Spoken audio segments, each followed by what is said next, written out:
Hey guys, over the last couple of years, I've had loads of people ask me how they can support the show, and now you can.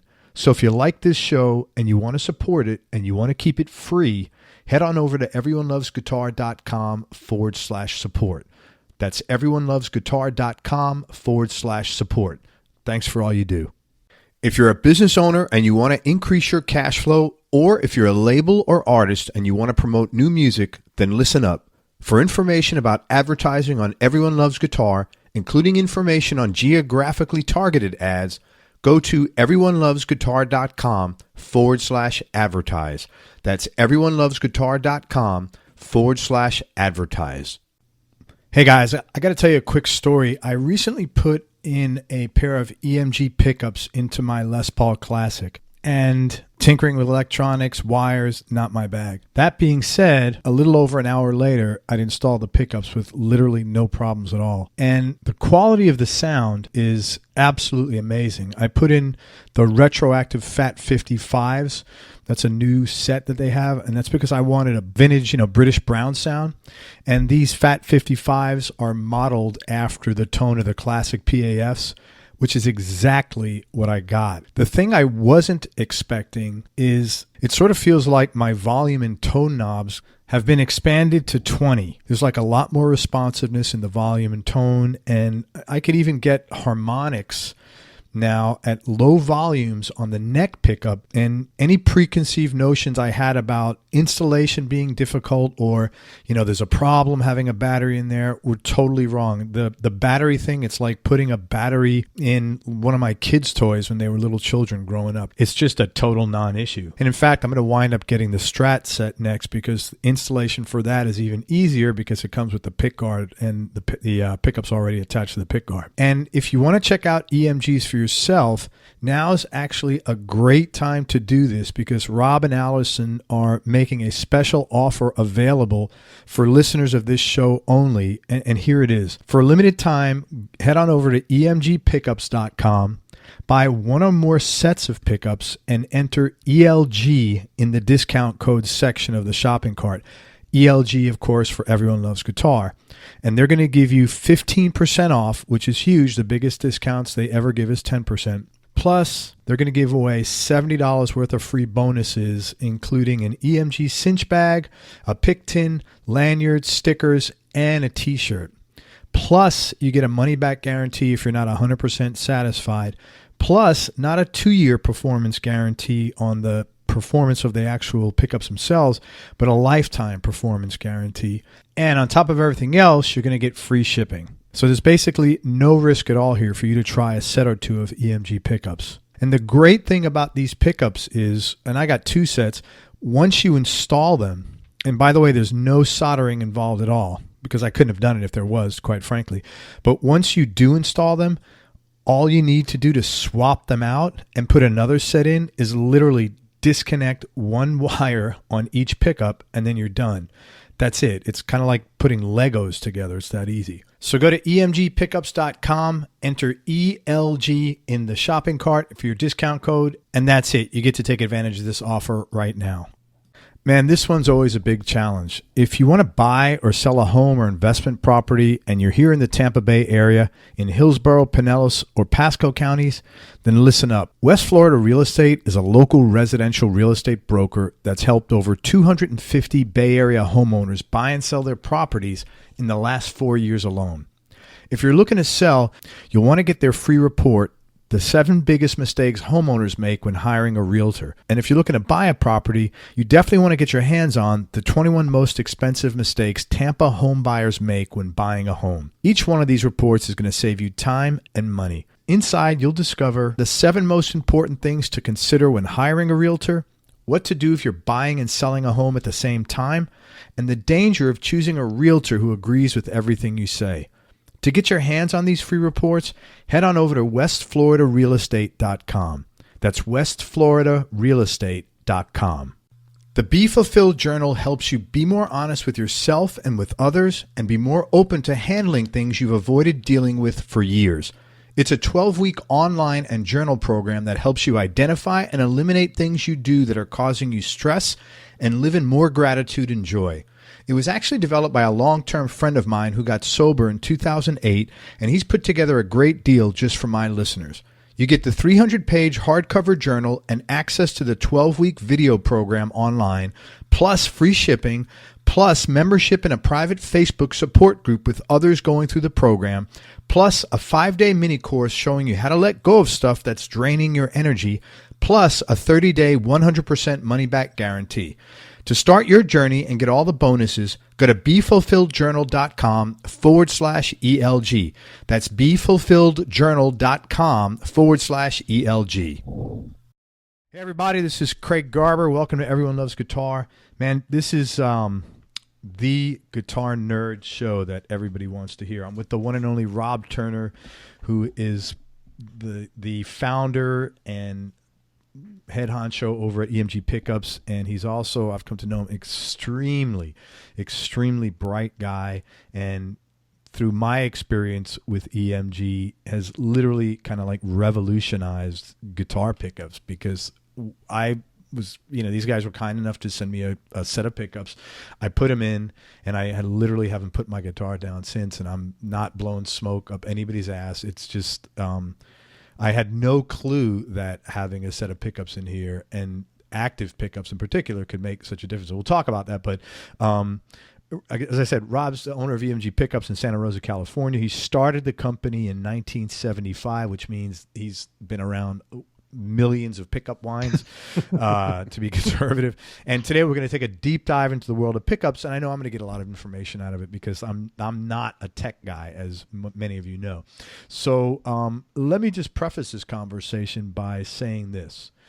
For anybody that had in their mind, I don't want to put a battery in my guitar, I don't want to do X, Y, and Z, I'd like to ask you to clear the slate of all these things, because nobody had more preconceptions and incorrect misconceptions about probably every single aspect of this, from it's a pain in the ass to how do I know the battery's going to go out, to I'm afraid my shit's going to blow up, to how do I know I'm not going to get electrocuted when I'm putting it together, to how do I replace the battery? I had every one of those like little voices on here for reasons not to do it, and I wasn't being open-minded, to be honest with you, because I had no reason other than 100% lack of familiarity on my part, and this is easier. Please wipe the slate clean, because nothing is true. On top of that, we are all running our lives on basically this, which has got a battery in it. And, people run our physical and mental health from a cell phone, right? And we use things like Kempers, fractals, line sixes, all kinds of modeling, all kinds of profiling and processing equipment to get a specific tone. To sit and say, I'm afraid, or I don't want to put a battery in my guitar, is just incongruent if your goal is just to get a great tone. It's probably the first step in the process that would eliminate a lot of other steps in the chain, based on my experience anyway. So that being said, Rob, thanks so much for your time. I appreciate you coming on the show. That's a pleasure to be here, man. Nice to be here. So I'm gonna play devil's advocate a little bit and go through some stuff. First of all, active pickups are usually associated with metal players, right? And I don't know why, because I went and took a look at your artist list, and you got several hundred of them listed right now, and they're all over the board. And so I just wanted to take a rundown of some of them, just the ones that have been on my show, and go through the genres. So you got George Marinelli, who plays with Bonnie Raitt, and he's been with her for 20 years. Bonnie Raitt's obviously a blues and Americana player. Jeff King, who's funny as hell, but he's with Reba McEntire, which is a country act. Mike Keneally, who is played with Satriani, Vi, Zappa. He's jazz and improvisational / fusion guy, and he plays everything. Rich Eckhart, Toby Keith, country artist. Steve Stevens, Billy Idol and Deadland Ritual. Okay, so that's metal-ish. Lukather, Toto, LA Sessions, everybody knows him, plays everything. Now, the one guy I did see was Andreas Kisser, Sepultura. He's a metal guy. Chuck Ward, who I had on here, and he was actually, I think I told you this, all he did was talk about his EMGs, and he's a country guy. He plays with Craig Morgan. He's a sweet kid. He really is. Really nice, and he's a monster player. Young kid. You can't believe. Yeah. Now the other guy that I have not had on this show, but I put him in for one of these hoping is Gilmore, who's known more for his note selection, his vibrato, and his sweet warm tone than anything else. And how long has he been with you guys? 85. Okay. Somewhere in 1985. Right. Okay, great. So I wanted to bring this up again to help everybody clear the slate, to dispel the myth of, this is for metal players. And I will also tell you, and we'll talk about it afterwards, that I put in a set of retroactive Fat 55 pickups, and I had this Gibson Les Paul. Here they are right here. I had this Gibson Les Paul that I love the guitar. It feels great. I'm not a big guy, so it's got a perfect neck. So when you're not a big guy and you find a neck that fits, you really like it. It sounds great acoustically. I never played it because the pickups in it were really hot. It's a Les Paul classic. I put these in there, and I actually put them in there by myself, which I didn't think I could do. And I mean, it's the truth. And I haven't put down my guitar. It sounds literally like a vintage Les Paul from back in the day. You're doing a great job of selling, Craig. I'm just being honest. I think I've said 3 words. I know. So I feel bad. Keep going. I'm going to just being honest. I haven't. I mean, the thing is great, man. It sounds like a vintage, Les Paul. So, all righty. Let's go back. Start at the beginning. Now you're going to talk a lot. And yeah. Now I'm going to shut up a lot. Explain the cobwebs. Yeah, man. Explain for everybody how a conventional passive pickup works, like in layman's terms, to the extent you can. Layman's terms. There's a magnet. There's a coil of wire, and the string is magnetic. And when you strike the string or vibrate the string, it causes the magnetic field to go all mumbly-jumbly, and it induces a signal into the coil. So it's kind of the opposite of a speaker. A speaker you actually feed a signal to, and it makes noise. This is the opposite. You vibrate the string, and it produces a signal in the coil, and you just take that signal and put it into an amplifier, and bingo, you're good to go. Okay. So that's the simple way to put it. Great. Thank you. In general, what are the challenges of making pickups? Oh, wow. That's an interesting question. I mean, physically you have to be able to have the tools to be able to make them. It's not that difficult to make a pickup. Anybody really can make a pickup. You can buy yourself a drill and get some wire, and you can do you can make a pickup. It's just a question of knowing or trying to predict what you will get from what you want to make. I mean, if you look at somebody like, I don't know, Brian May or something like that, who, made, I think his dad made his guitar. The pickups were either Burns or somebody like that. But I mean, it's more or less, it either fits you or it doesn't. The thing about making a pickup is that if you don't like it, you can always make another one differently. Right. So it's, I use an analogy that it's kind of like making a paintbrush. You can make something that puts on a big, nice, fat, sort of a whole lot of paint, or you can make something that, draws fine little lines, and, and that's the way that you would do it. I mean, over a period of years, I mean, I've been in business for a long time, and I've been, at the pickup design game for a long time. So I do have a pretty broad tool chest to be able to draw from, So things like I would imagine that the challenges that from an end performance standpoint are obviously sound, right, and performance in a very simplistic nutshell. Yeah. At this point in time, what kind of sound you're going to get, or to get a certain sound, what you have to do to get there. Yeah, it's a certain sound. It's also a certain touch. It's a certain feel. It's the attack of a pickup, how radical it is when you hit it. I mean, you said yourself, you've got that Les Paul, and it's, it had some pretty quote unquote, what were hot pickups. The hottest they make literally is 500 T and something like that. So in any case, they're hot, and typically when something's hot, it's going to hit the amp really hard. The attack is going to be in your face sort of attack. And so there's also creating the feel of a pickup, that's another part of it.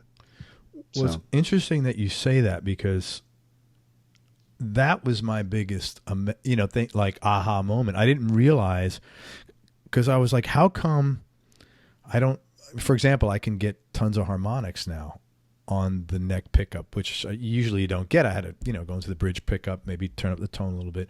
And it like it just, as you said, it feels different. And I didn't realize a pickup can cause that. Yeah, it's, I don't know how to, there's a lot going on, obviously, in my mind when I think about a pickup. When a player thinks about a pickup, he's, it's like, okay, just give it to me. Let me try this out, and, when I grew up, when I kind of started things, my brother, was the sort of primary influence. He's a guitar player, great guitar player. And, he, owned every kind of guitar that you could think of. He started with, a Les Paul, or not even a Les Paul. God, I can't remember what the first guitar was he had, come to think of it. But, he had a gold top. He had, a, Gretsch Penguin. He had a Melody Maker. He had an SG. I mean, he just went through guitars like water, searching for God knows what. The Holy Grail, the Almighty Wave, the perfect wave, or however you want to put it. Sure. So, that has a lot to do with it. I look at pickups as sort of a muse. You got a guitar that you like, there's a reason you don't play it. God knows what it is. The fingerboard sucks. It needs a fret job, whatever, but if one of those things is like, the reason I don't play this thing is because it sounds like shit.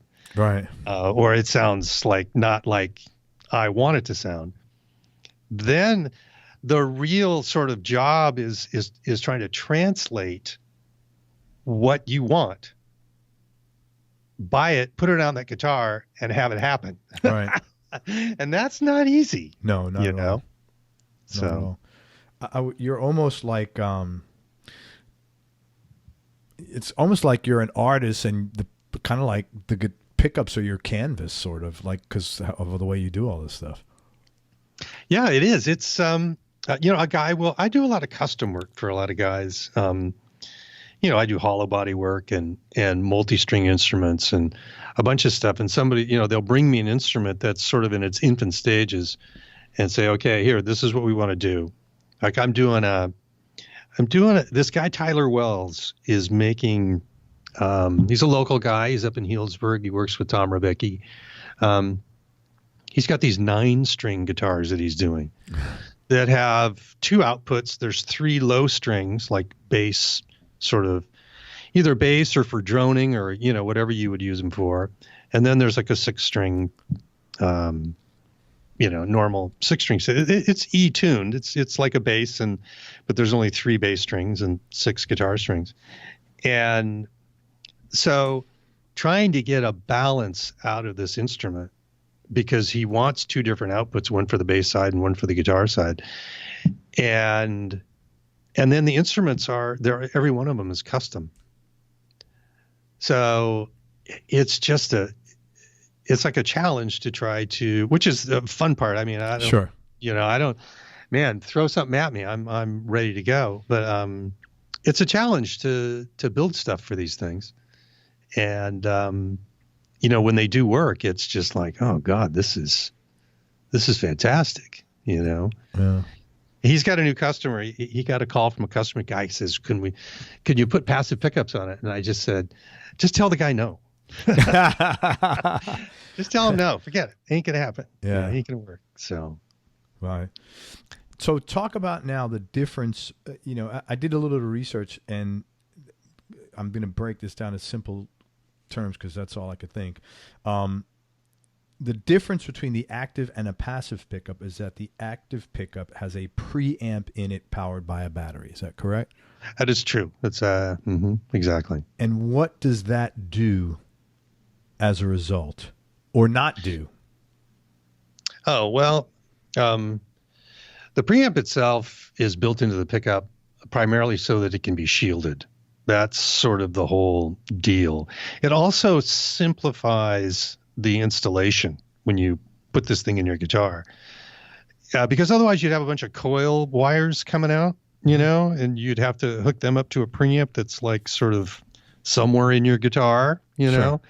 And that's just a lot of wires and a lot of, it opens up the field for interference and noise and all that sort of stuff. So the primary reason that the preamp is built into the pickup is to limit noise. That's kind of the big deal.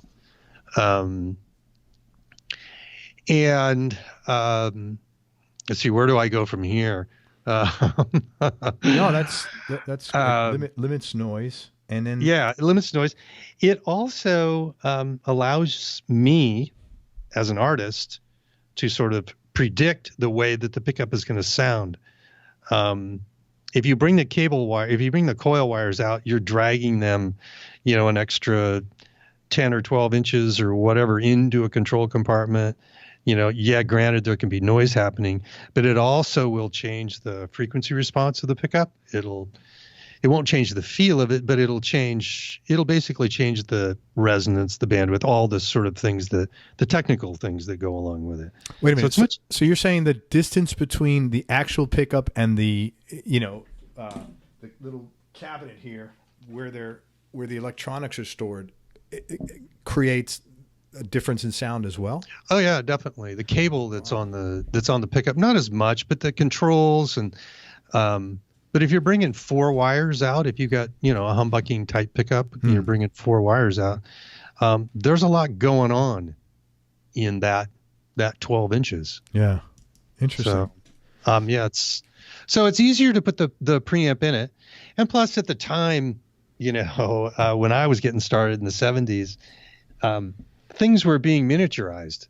The semiconductor thing was happening, and you could make really small stuff and fit it in a pickup.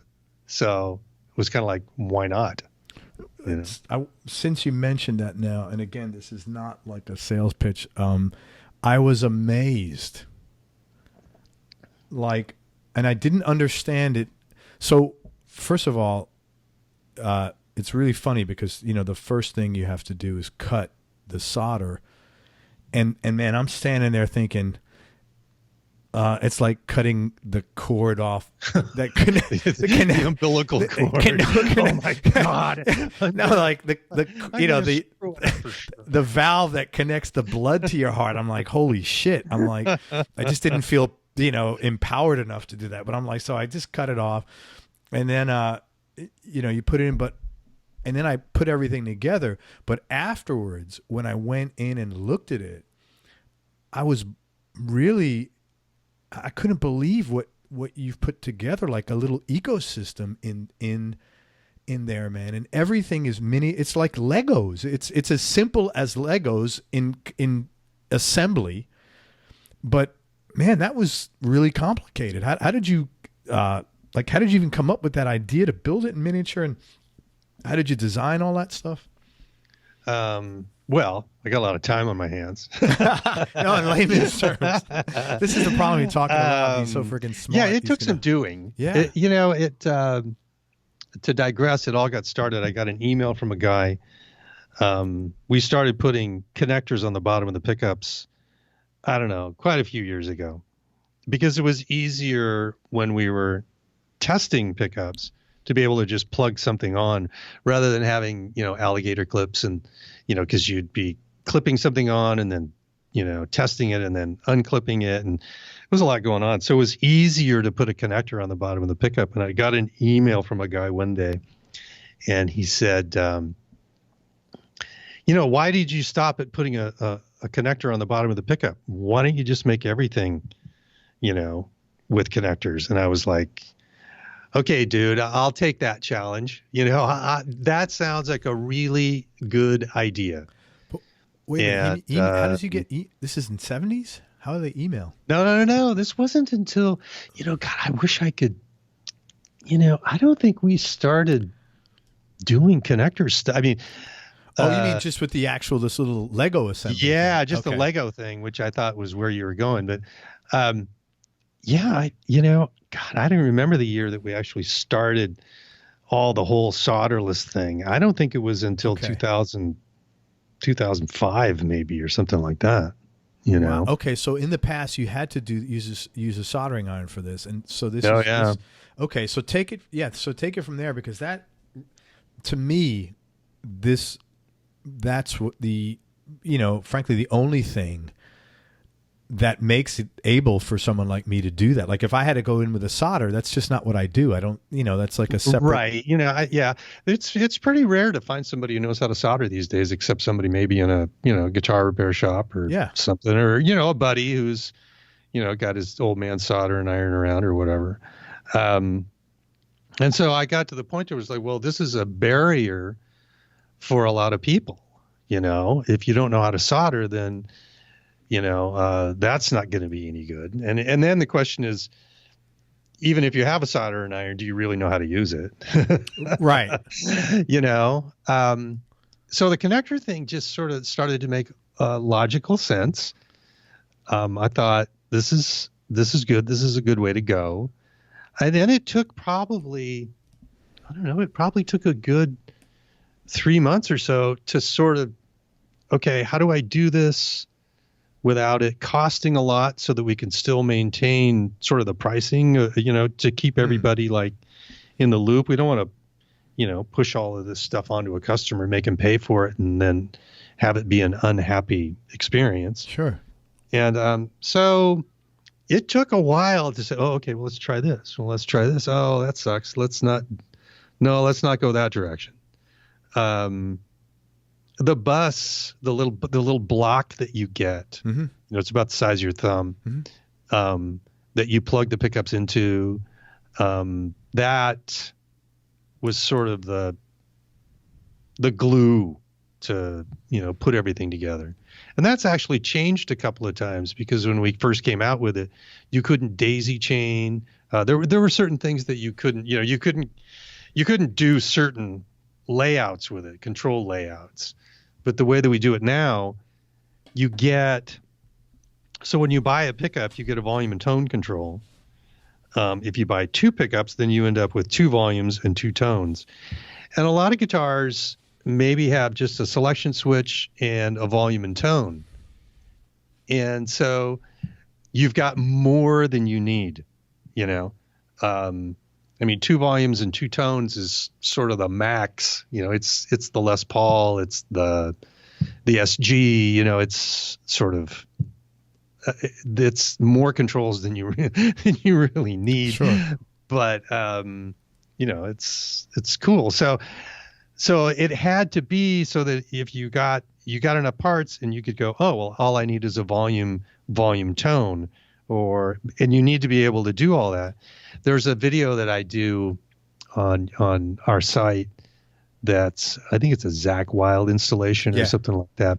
And it's, I kind of just simply go, well, here, if you have one volume and one tone, then you just do this.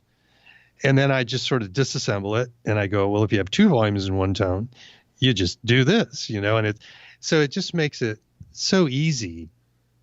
And you really can't make a mistake. I mean, you can, obviously, but it's meant to be as simple as it can possibly be, When you came up with the solderless, were those components existing in, because it's like mini, what did you have to go make them? Yeah, no. It's all existing. In fact, that's one of the ways of keeping the price down and being able to deliver. I mean, we make a lot of pickups every day, and so consequently, we use a lot of this solderless stuff.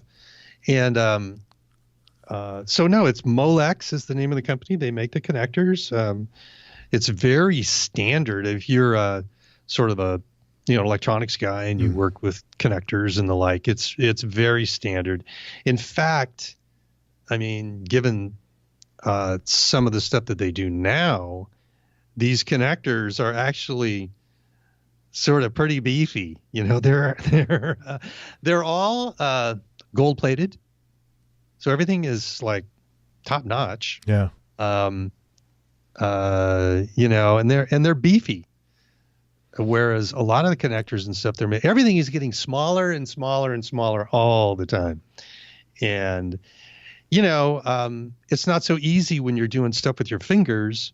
You need something that you can actually grab. Yeah. Something that's like, okay, you may be all thumbs, but at least you can grab this thing and plug it in, you know? So yeah, it's all real standard sort of stuff.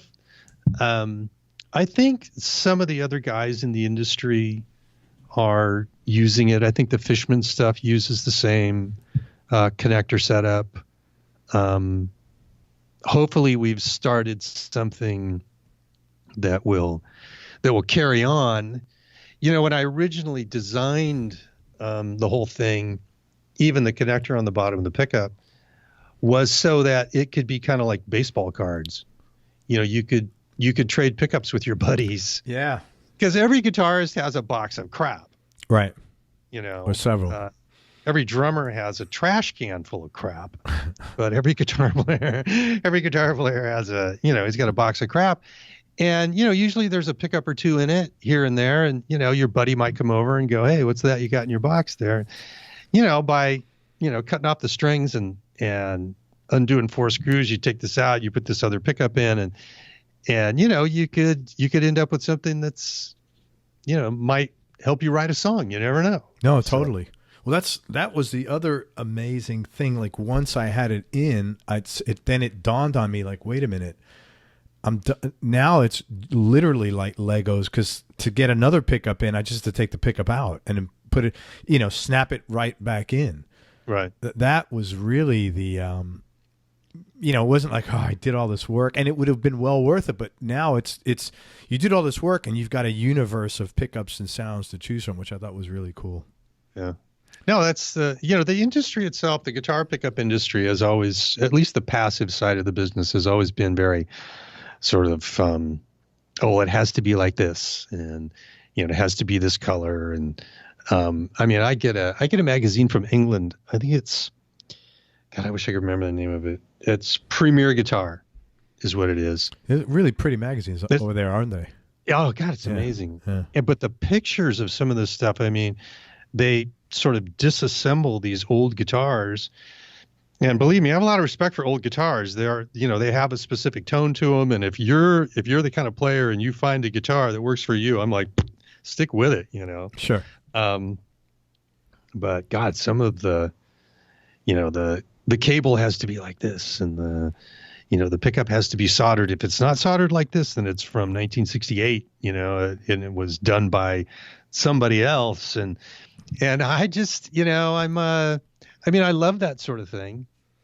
That's a value. Those are collector kinds of. Yeah, things, exactly. The collector instruments. I'm just more of an anarchist. Hey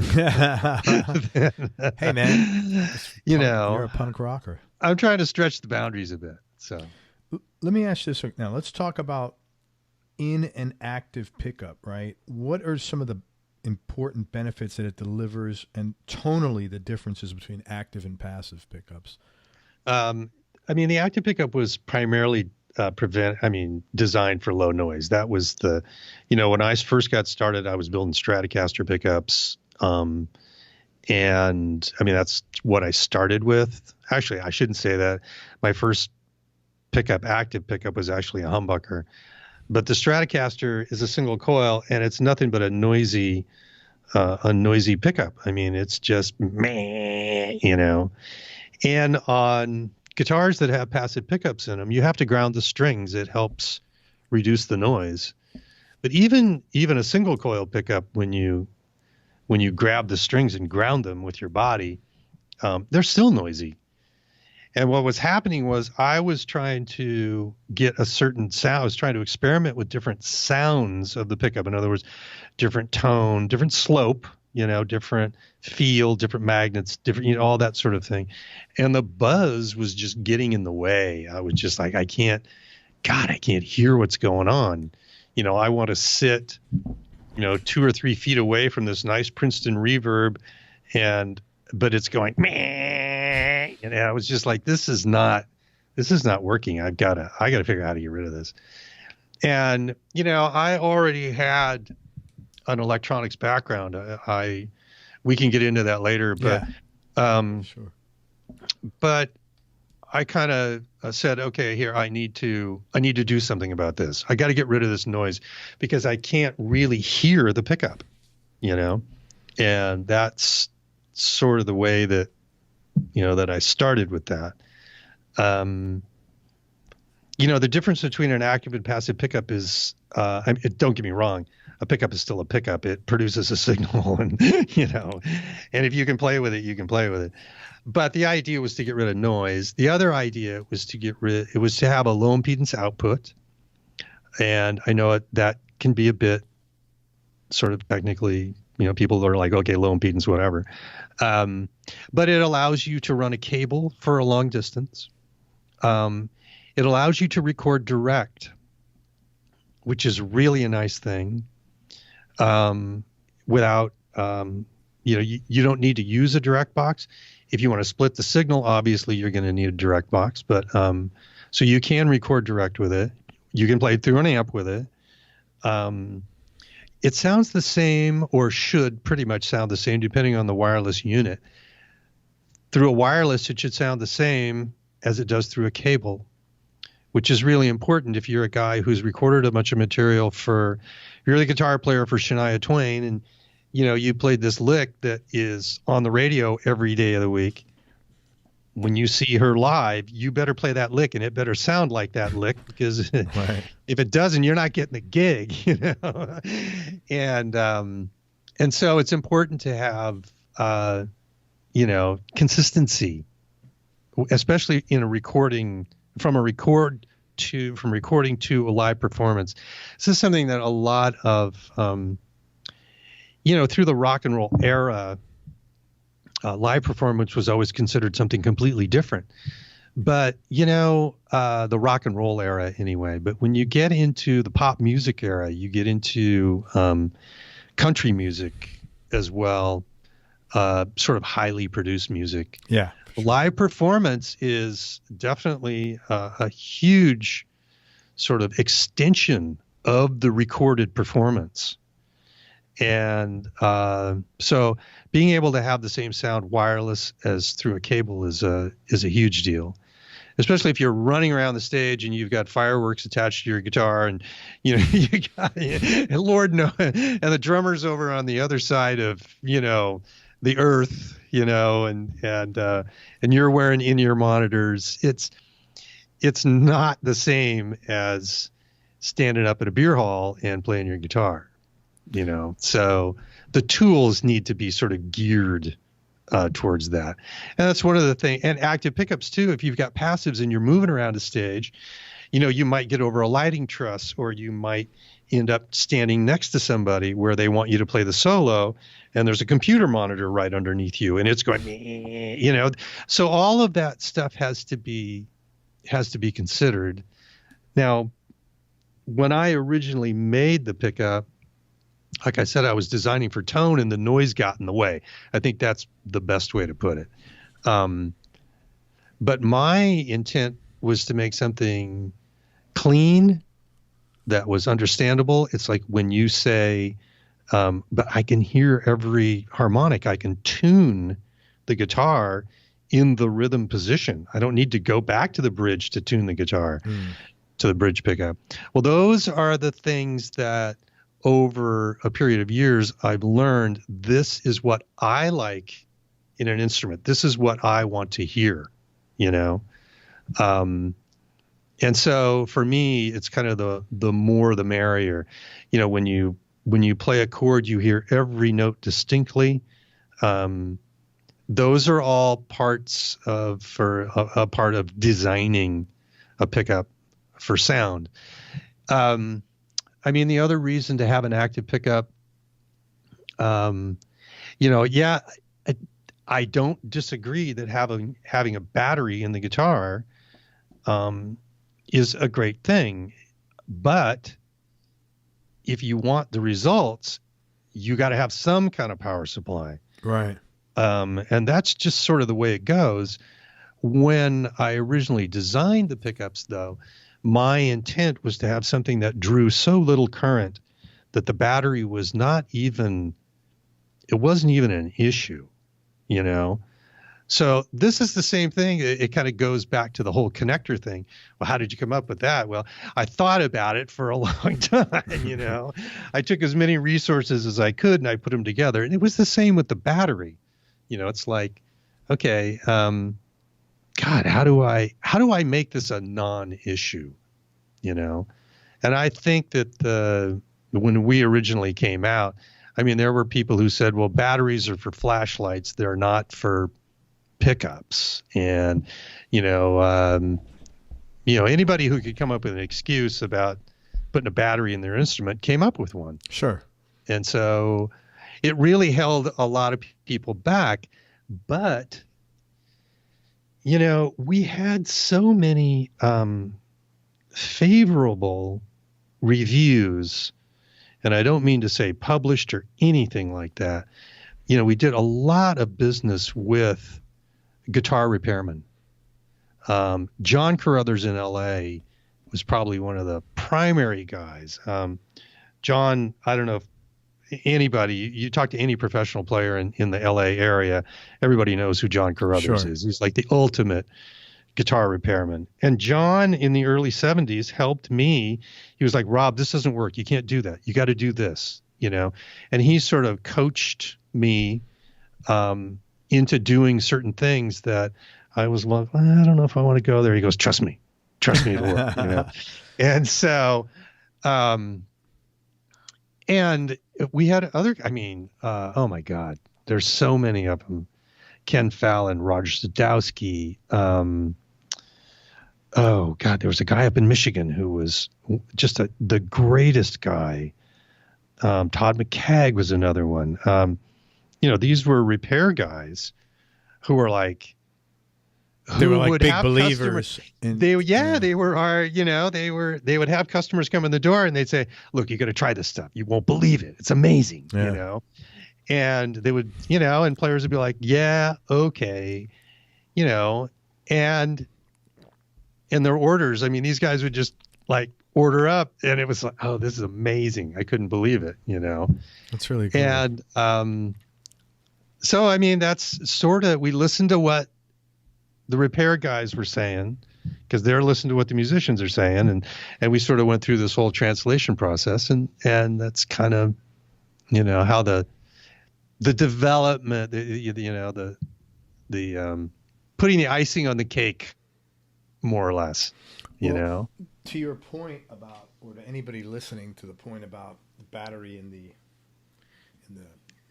guitar. So here is, the back of a Gibson. If you could see it, probably the light's not good, but if you have a child and you've ever taken the battery out of their toy, that's literally what it is. You just take out the 4 screws. It's a 9-volt battery. You unhinge it, you unhook it, and then you just put the new one in, and that's it. Period. And and a 9-volt battery is the best. It's the quietest power supply you'll ever get. A battery is the quietest supply. I remember I ran into a couple of guys who were producers early in Hollywood, and they would bring in these microphones that they were using, and they were getting noise, and they were powered microphones. And what they would do would bring in a car battery, and they would use a car battery to power them up with because it was the cleanest, least noise. And I bet I'll bet the tone was amazing. I have no idea what recordings these were on. Don't even ask. But a battery is the cleanest supply. The 9-volt has the most power per sort of size. So you get a lot of life out of it. And, you're going to get out of a pair of EMGs, let's say you play, I don't know, 2 hours a day. That's like 800 hours for a year. You're going to get 3,000 hours out of that 9-volt battery. Conservatively 3 years. Yeah, the shelf life of the battery will probably, expire before the yeah, right. Okay. Totally get it. I have a jazz bass in the studio at home. And the other night the battery died. And it just went and it was playing. And I pulled it out and I opened it up, and the expiration date and this bass gets played quite a bit. The expiration date on the battery was like 2005. Wow. And it's 2019. So, this was pretty cool, a couple of weeks ago, So the battery thing, I sort of, I poo-poo it because I've been around it for so long, but I would just basically say to anybody, everything runs on a battery these days. I'm not so certain about, and we can discuss this too, about the charging of a guitar or having a guitar that you have to charge. When I originally built the pickups, the idea was to have the current requirement so low that the battery would last for 3-4 years, sort of minimum. So having to recharge a guitar before you use it, I'm not really a fan of. This is just really it's unfortunate that it's even an issue, because once you do it, it's a non-issue. Yeah, exactly. It's like going to the gym. You got people who hate going to the gym. I got to lose weight. But man, once you do it and it becomes a part of your life, you're like, man, this is not that big. I feel great. I've lost the weight and it's really fun. It's healthy. It's not a big deal. Like, it's like most things in life. It always seems like the things that you make a bigger deal of are never a problem. And the things that you think, oh, this will be easy, right? It's like, God, this is a pain in the ass. Well, that's the first time I've heard somebody comparing going to the gym to putting a battery in their guitar. No, I mean it's the habit of it, man. Bad analogy, whatever. I think I go to the gym all the time, so it's whatever. I want to ask you two questions about something you said. One was, so these are obviously humbuckers. So if we put EMGs in, there'd be in a Strat, there'd literally be no noise. Yeah, just like exactly. Okay, wow. Yeah. In fact, to tell you the truth, the Stratocaster pickup is even quieter than the humbucking, because the coils we use us in a stacked format. We used to use a side-by-side format, two coils that were really close together, side-by-side, kind of like a hot rails type thing. But I think in 77, 78, we moved to two coils being on top of one another. And the top coil does most of the work. The bottom coil is mostly used for noise reduction. But since the coils are right on top of one another, they sit in the same field, and so everything is, sort of like all lined up. And so they're very quiet. I mean, they're incredibly quiet. When I first hit upon the design that we use now, we still use it today, the theory more or less. I built the pickup. I had it in the guitar. I plugged it in the amp, and the strings were not on the guitar yet. And I thought it wasn't working.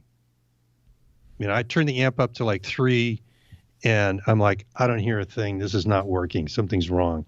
And I had a screwdriver, and I went over and I tapped the pickup, and it was like, holy shit. This thing just went thunk, thunk, thunk, and it was like, okay. Is that how you came up with it? This is good. This is going the right direction, That's cool. So that was a good surprise. It was. As they say, the aha moment. I hate to Yeah. use that. It's No, just no. Hey, so, man, you got him. Grab him. And from that point on, it was like, okay, now I got to wrangle this. I got to, you know, I didn't, the intent, obviously, and we can get into the whole business aspect of being in business and running a pickup company and all that. But, my intent was not at the time going, oh, hey, I'm going to make $1 million. My intent was like, okay, this is just the next step. This is okay. Right. I've made it this far. This is the aha moment. Now I get to play around in the playground. Now I got the sand in the sandbox. Yeah. Now I get to build whatever I want to build. Well, so this is a business built out of passion primarily, like most things in the arts seem to be. Yeah, I mean, I go to work every day. I love what I do. Yeah. I mean, you can't see around here, with the camera, but I mean, I can,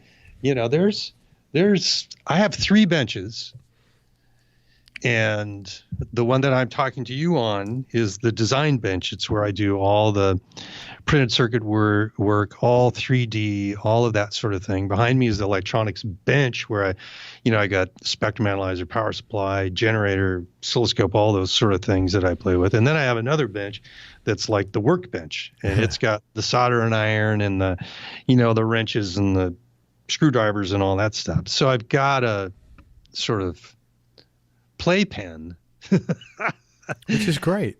Which is like, yeah, okay. So I get to come here and fiddle about every day, So, question for you, Rob. I was talking about this earlier, my enthusiasm about the pickups in here. It seems like both, like I don't use a lot of pedals. I like getting sounds from overdrive and from the tone knobs of both the instrument and the amp. It seems like the tone and the volume go to 20 now. And what I mean is that the range, like I was telling you, I usually play the neck pickup 70% of the time, but I haven't gotten off of it maybe once or twice. So I'm playing it 90, 95% of the time, maybe close to 99% of the time. Not because I don't like the bridge pickup, but because the sound palette has been expanded significantly, both in terms of the range of the tone and the range of the volume. Why is that? That's something you can only do with an active pickup. And I know it's, here I'm going to blow my own horn, but what happens with a passive pickup is, you're generating a specific amount of output that you have no control over other than being able to raise and lower the pickup. Then you go into a set of controls which have an effect on the frequency response.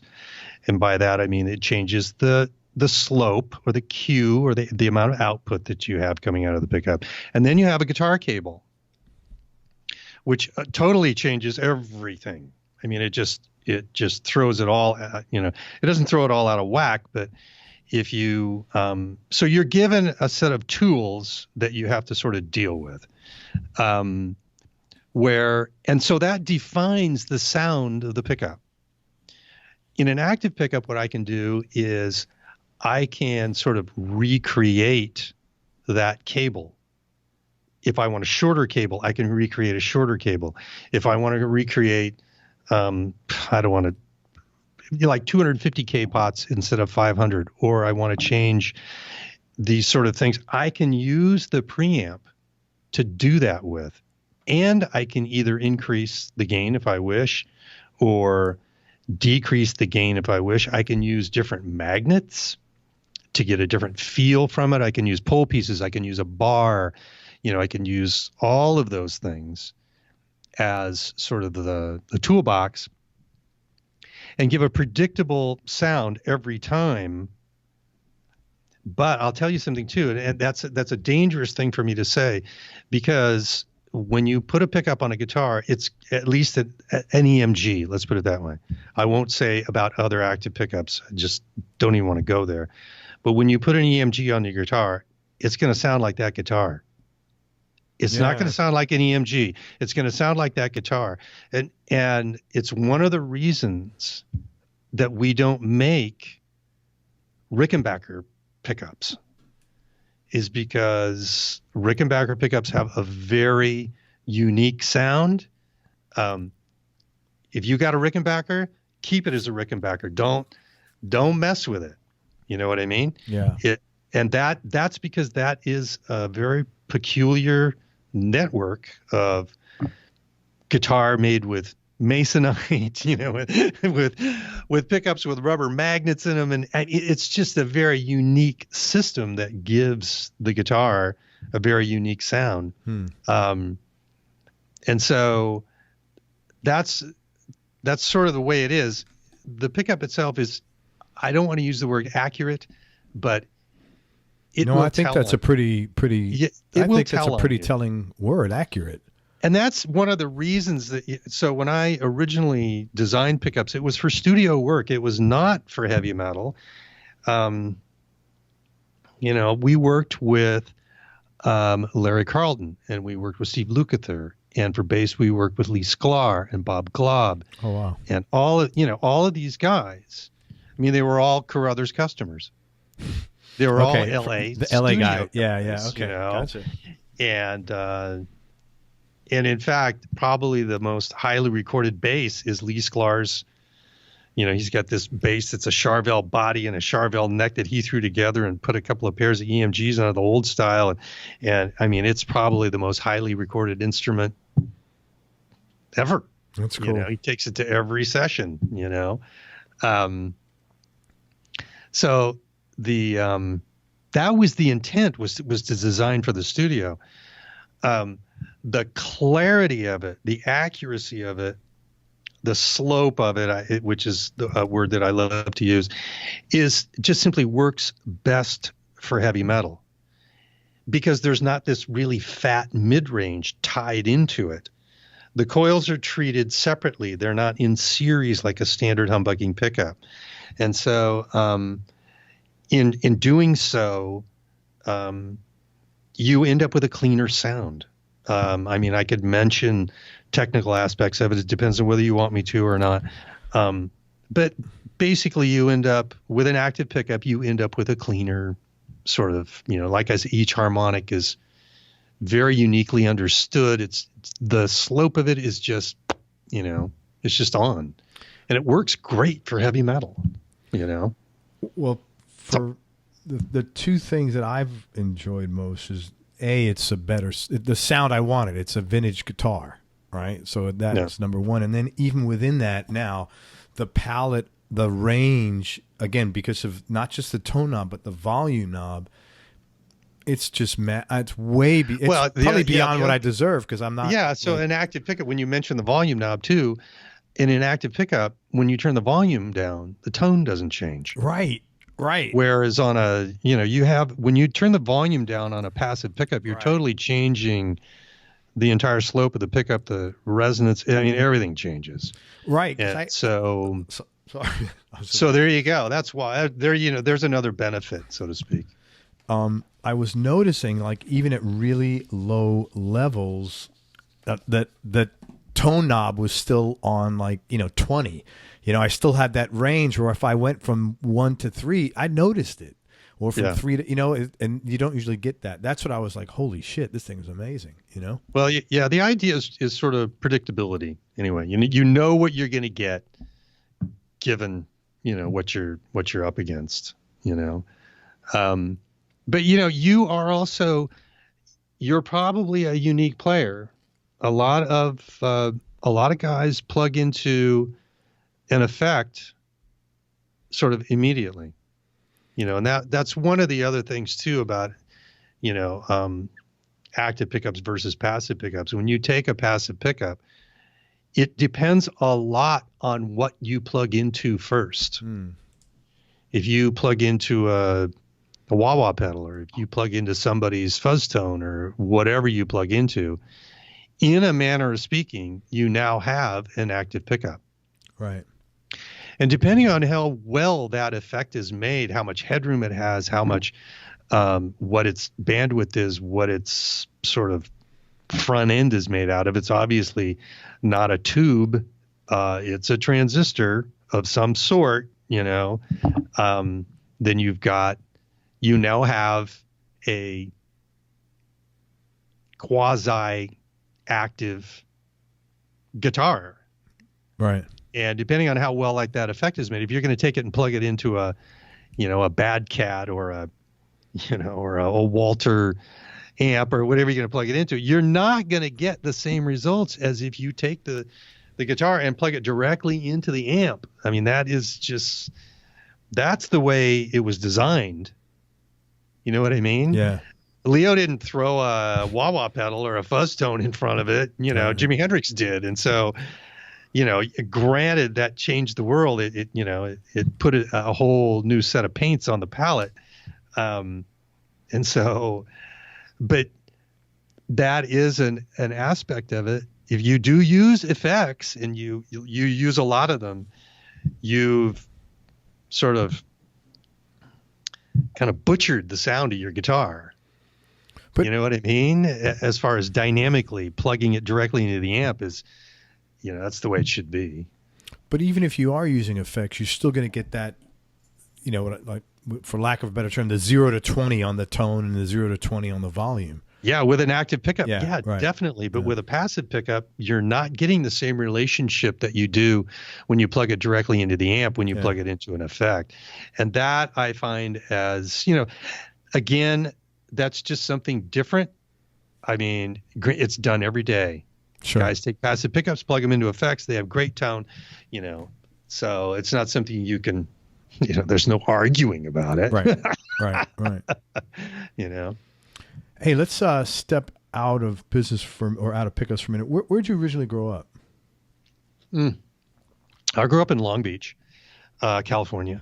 My dad worked at McDonnell Douglas, which is a aerospace, DC-3, DC-5, the airplane business. He was a draftsman for them. They hired a lot of draftsmen.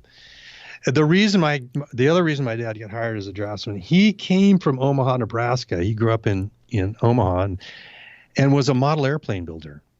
My dad was an absolute fanatical model airplane builder. In fact, he retired at 55 and died when he was 82.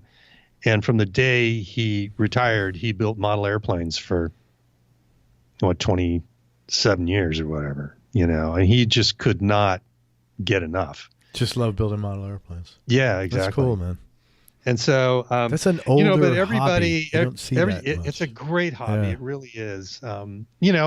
It's too bad his two boys didn't take it on as avidly as I believe he wished we would. But sure. But everybody in the neighborhood worked at Douglas. Yeah. I mean, you either, you were a metal guy or you were, you did whatever. You were a paint guy. You did, and if you didn't, you made parts for planes. Yeah, you worked for the manufacturing company that they bought the parts and the from. whole neighborhood did, Yeah. And so the guy next door, he had a wood shop, and the guy 2 doors down, he had a lathe and a milling machine. And, I mean, everybody it was just a whole bunch of guys who were just fanatically, tied up in making shit. That's really, so that's where you got your talent and well, that and my comfort. mom. Now my mom is incredible too. She's a painter. She does stained glass. She does upholstery. She knits. She's just the ultimate crafts person. She plays piano.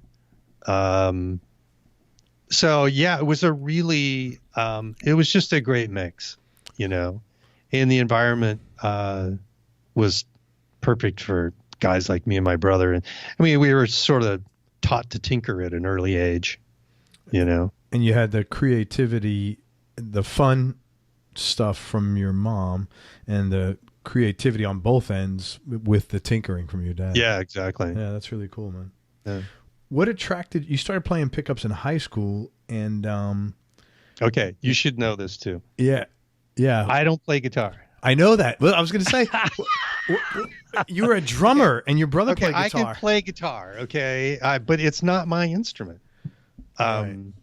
Which we can talk about that further too. But yeah, I play the drums. And you're an active drummer. You play out every week, don't you? I do. I play every week, every Friday night with a bunch of buddies of mine. And they all come, they go. We have some regulars, and we basically have a jam and play tunes every Friday night for, from 8 o'clock till midnight. It's just a lot of fun. I love it. Playing music is one of the greatest things in the world. Sure. But I kind of like the fact that guitar is not my instrument, because I don't really have a lot of preconceived notions about what I want out of an instrument, and trying to sort of sell that to somebody. How it should work and how it shouldn't saying, work. yeah, here, you should have this, you should. I'm like, no, that doesn't, that doesn't work for me. So I don't see it as a bad thing. Let's put it that way. No, that's probably what allowed you to get out of the box, as far as like come up with this revolutionary thing of, hey, let's put an active pickup in here, because a guy that is a guitar player would have just said, hey, well, if it's not broken, don't fix it. Yeah. Kind of a mentality. And you needed someone from outside that space to say, it's not about breaking, or it's not about breaking, it's about improving. Yeah. Yeah. Exactly.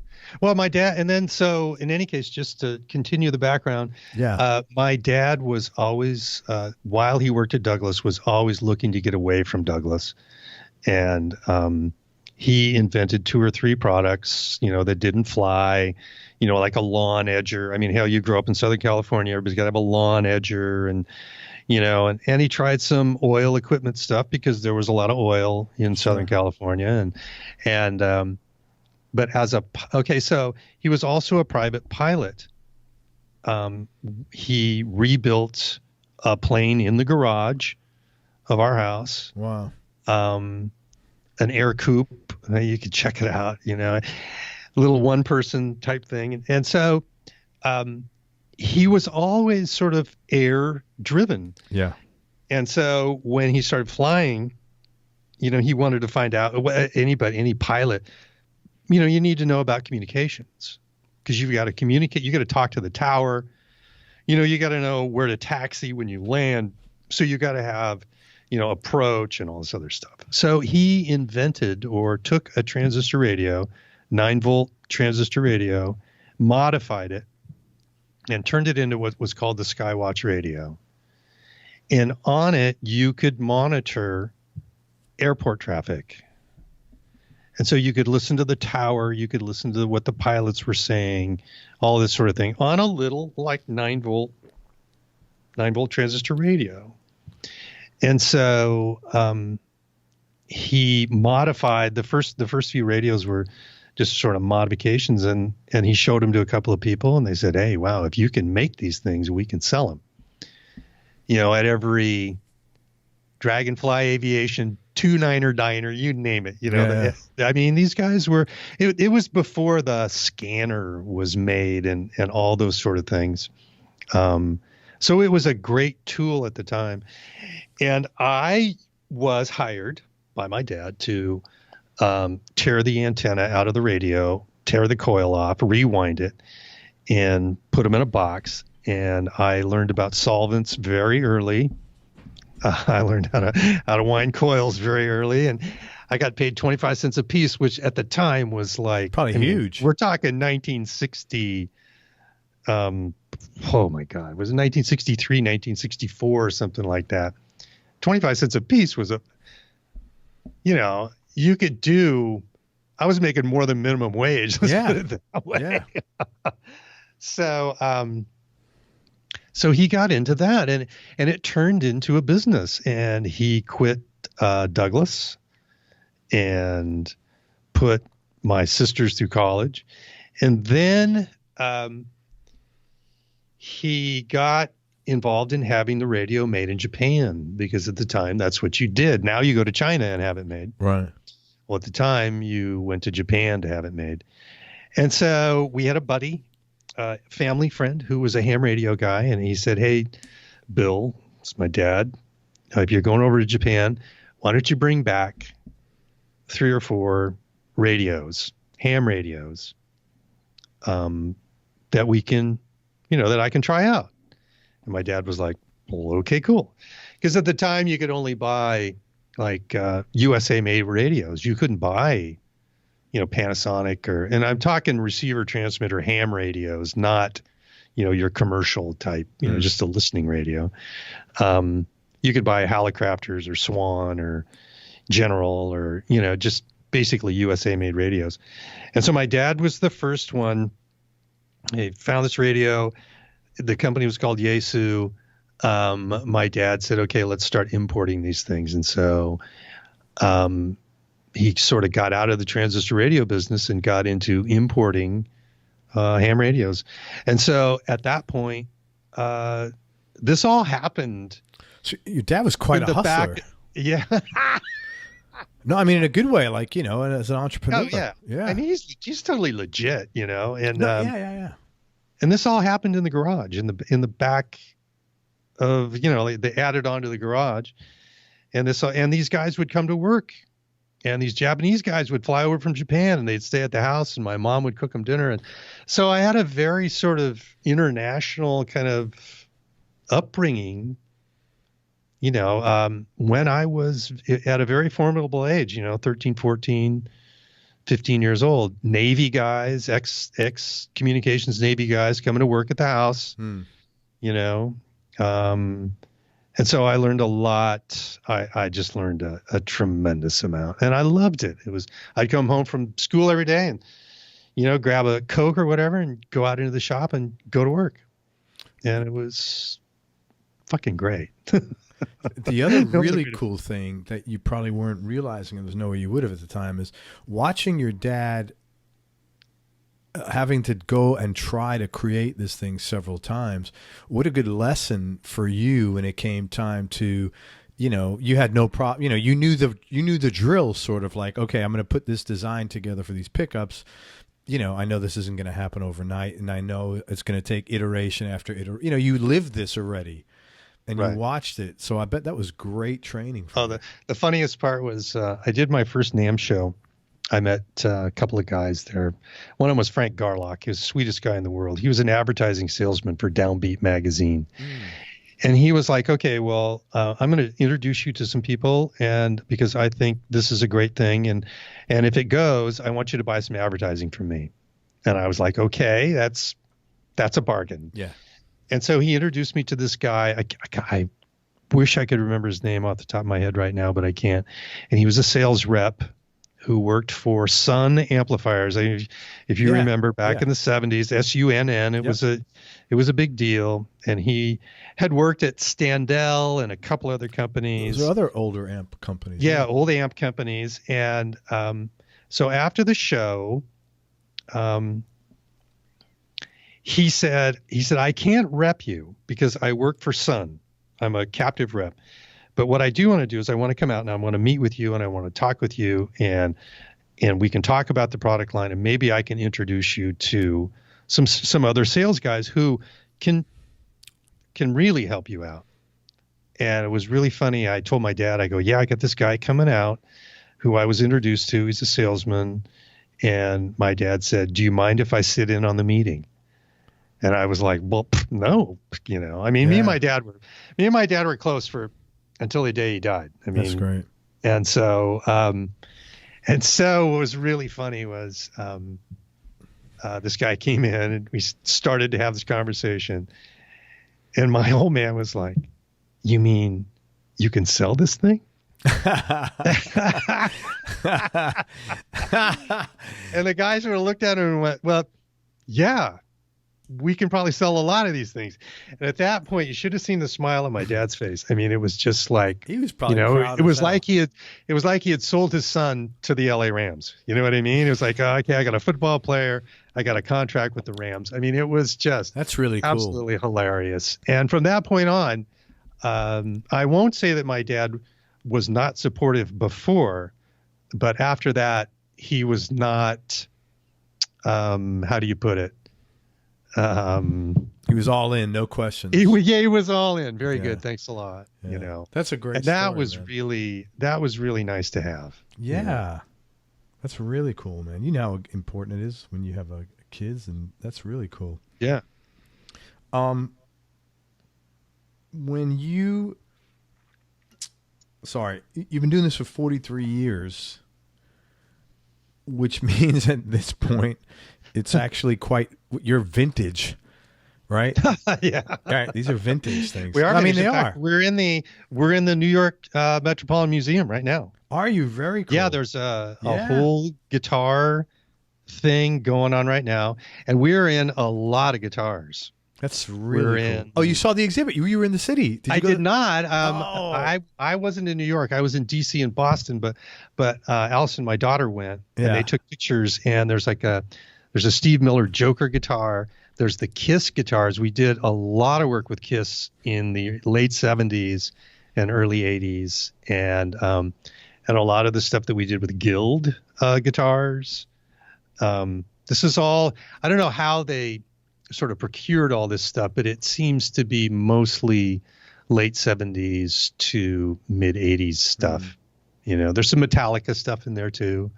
But yeah, it's a trip, so cool, yeah, man. Not only am I vintage, you're on exhibit at the museum. I'm museum. It's a museum of modern art, I think, right? I should be dead and buried somewhere. No. You got a little while, man. So if you could estimate, how many pickups would you estimate EMG has wound over the last 44 years? Oh man, millions, without question, millions. Our capacity now is about 3,000 units a day. Wow. We don't build that many, but that is, if we need to, we can. There were periods before the crash, before 2008, 2009. We were sort of maxing out. These days, there's not as much. Since the economy sort of turned, business has changed some. But yeah, I would say easily 3 million, 4 million over. Wow. That's a lot of pickups, man. Yeah, it is. That's an insane amount of pickups. And nobody calls up, from a pickup that they bought in 1979. Most people who call up say, hey, can you tell me what's inside this thing? Or, what is this pickup? Because they still work. Wow. So there's another sort of testament to, it was always like, oh, the active pickup is going to die. After 10 years, it won't work anymore. You'll have to throw it away. And I'm like, no, I'm not so certain about that. That's awesome.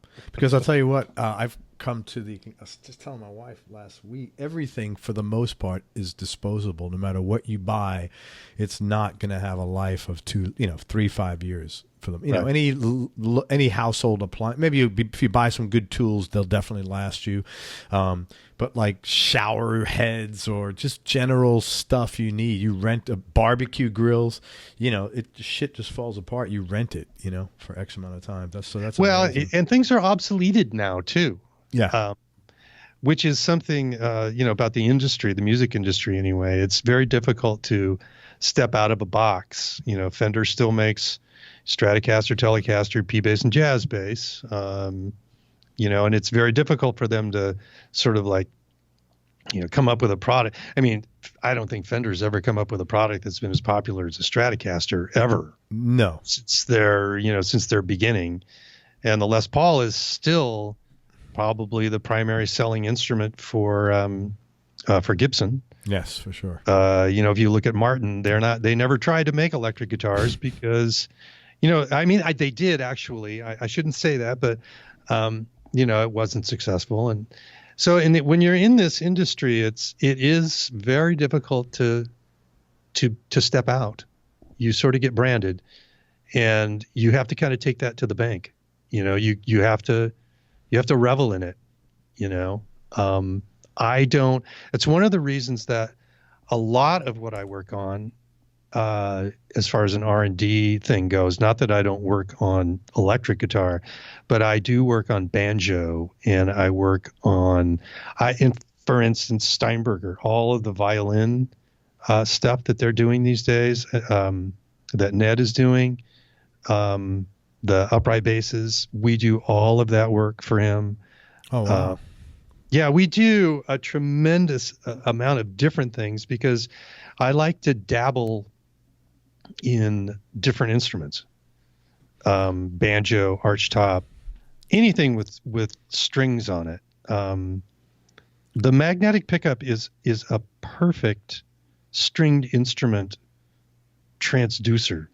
The strings get smaller, they start big and then they get smaller as they go from 50 thousandths down to 10 thousandths of an inch. It's like, okay, well, how come that 10 thousandths of an inch string, that high E string, how come that has the same amount of output as that low sort of fat string does, that low E string? And you wonder about that. And it's because the output impedance or the output of the pickup increases as the frequencies go up. And so it's perfect. It's the greatest sort of, tool that you could have for a stringed instrument. And so I love that. That part of it is, it's perfect.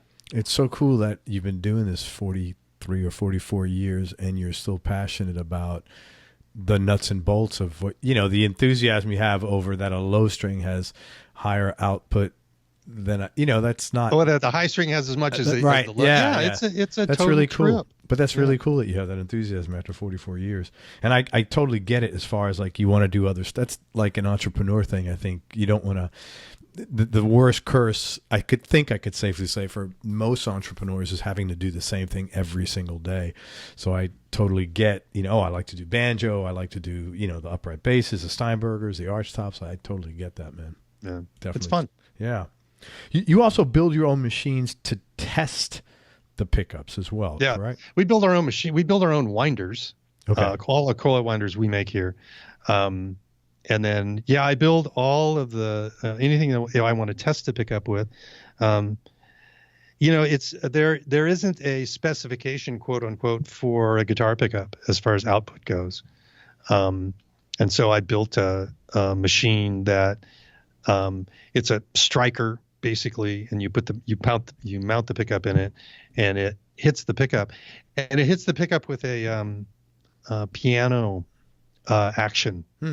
Like you push on a piano, and the felt thing hits the string, and it's driven by a computer, and that way you can mount the pickup at a certain distance. You can take that pickup out, put another pickup in, and it produces 4 different tests at the same time. And that way you can sort of get a feel for a particular pickup. And then, I have some other stuff that I make that's just really wacky, and so that you can look at the magnetic field and sort of scan the pickup and determine where the energy that's coming out of the pickup is really coming from. A lot of the times, you need to do something like that on people, man. Determine where the energy is coming or is not coming out of. This. Well, yeah, man. Here, you're not. You're. Whatever. Your brain is that. Whatever. Well, that would be a. Anyway. Yeah, I don't know why. I wake up in the middle of the night, or and I go, oh God, this is what I need to do. And so luckily, okay, just so that at EMG, we do everything here. We make our own molds. We make all of our own plastic parts. We assemble all of our own circuit boards. We assemble all the pickups. We don't have anything made in anywhere in the world other than right here. So you're a true manufacturer. Yeah, exactly. There's 65 people out there right now making pickups. It's the 23rd of May, and we're trying to make our number before the end of the month. We're like any other business, sure. Man. Yeah. We're trying to find customers and keep them happy and keep the world turning. So every pickup gets quality control, from what I just understand, multiple quality control tests. Yeah, we actually test twice. We test when the pickup is built, and then it gets encapsulated, and we test again. Encapsulation basically means that we fill the pickup full of epoxy. The idea that we have there, there's an element to having the pickup be microphonic, where you can tap on it with your pick and it kind of goes dong, dong, dong, dong, dong, and with as much high gain work as we do. And what I mean by high gain, I mean heavy metal guys who play at really high volumes. You want to limit the amount of actual microphonics that the pickup has. And so the coils are sealed and all the air is removed from them.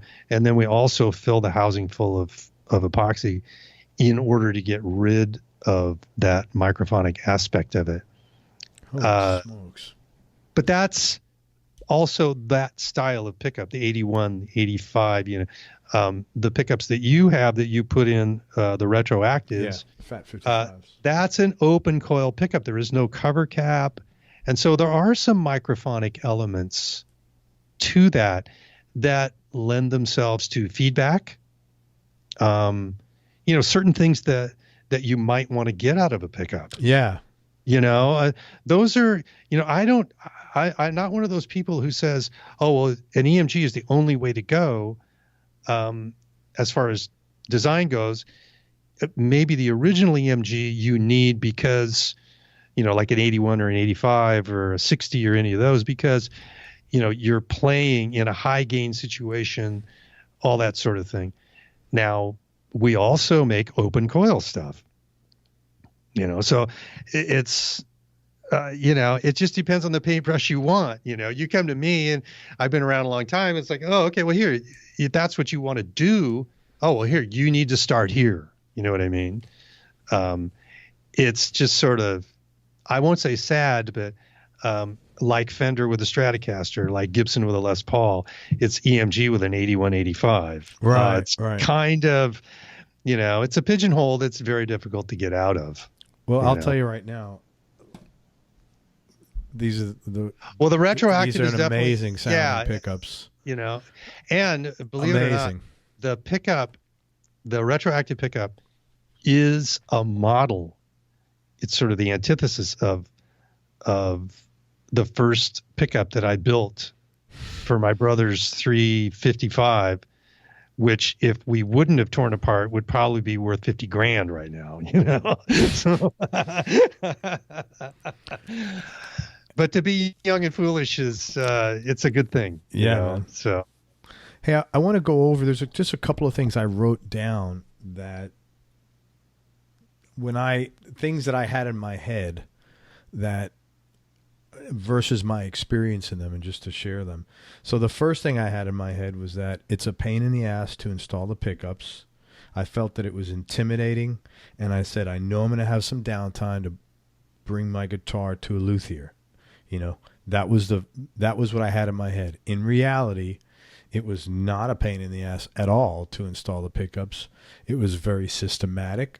The diagrams were well laid out. I watched that video with you and the Zach Wild pickups that you were doing, and it was far from intimidating, and there was no downtime. And the last thing I would have had to do is bring my guitar to the luthier, to the point. Well, now don't say that. Don't say that to the luthier dudes. What's that? No, but I'm saying my experience. That's how they make part of their living. You know what I mean? But I didn't need to. And I cannot downplay my natural ineptitude at this, because this is just not this is not my thing. I'm not an electronics guy. I could throw shit around, but I don't wake up like, man, I can't wait to do the electronics. It's like, but this was totally not like that. And I admitted you were thrown into the into the lion's den because we sent the pickups to you. We could have easily told you, hey, who's your local repair guy? We'll ship them to him.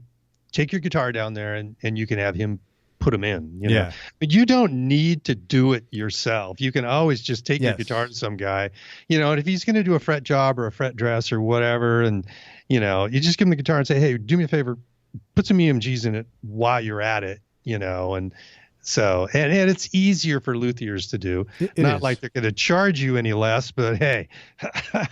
No, but it was, I was really glad, because then what happens is, like, all of a sudden I'm past the point where at the 50% line, and I'm actually understanding what's going on a little bit. And I'm starting to feel good, because I like accomplishing stuff, so I started to feel like, hey man, this is another thing I've done that I feel good about, Yeah.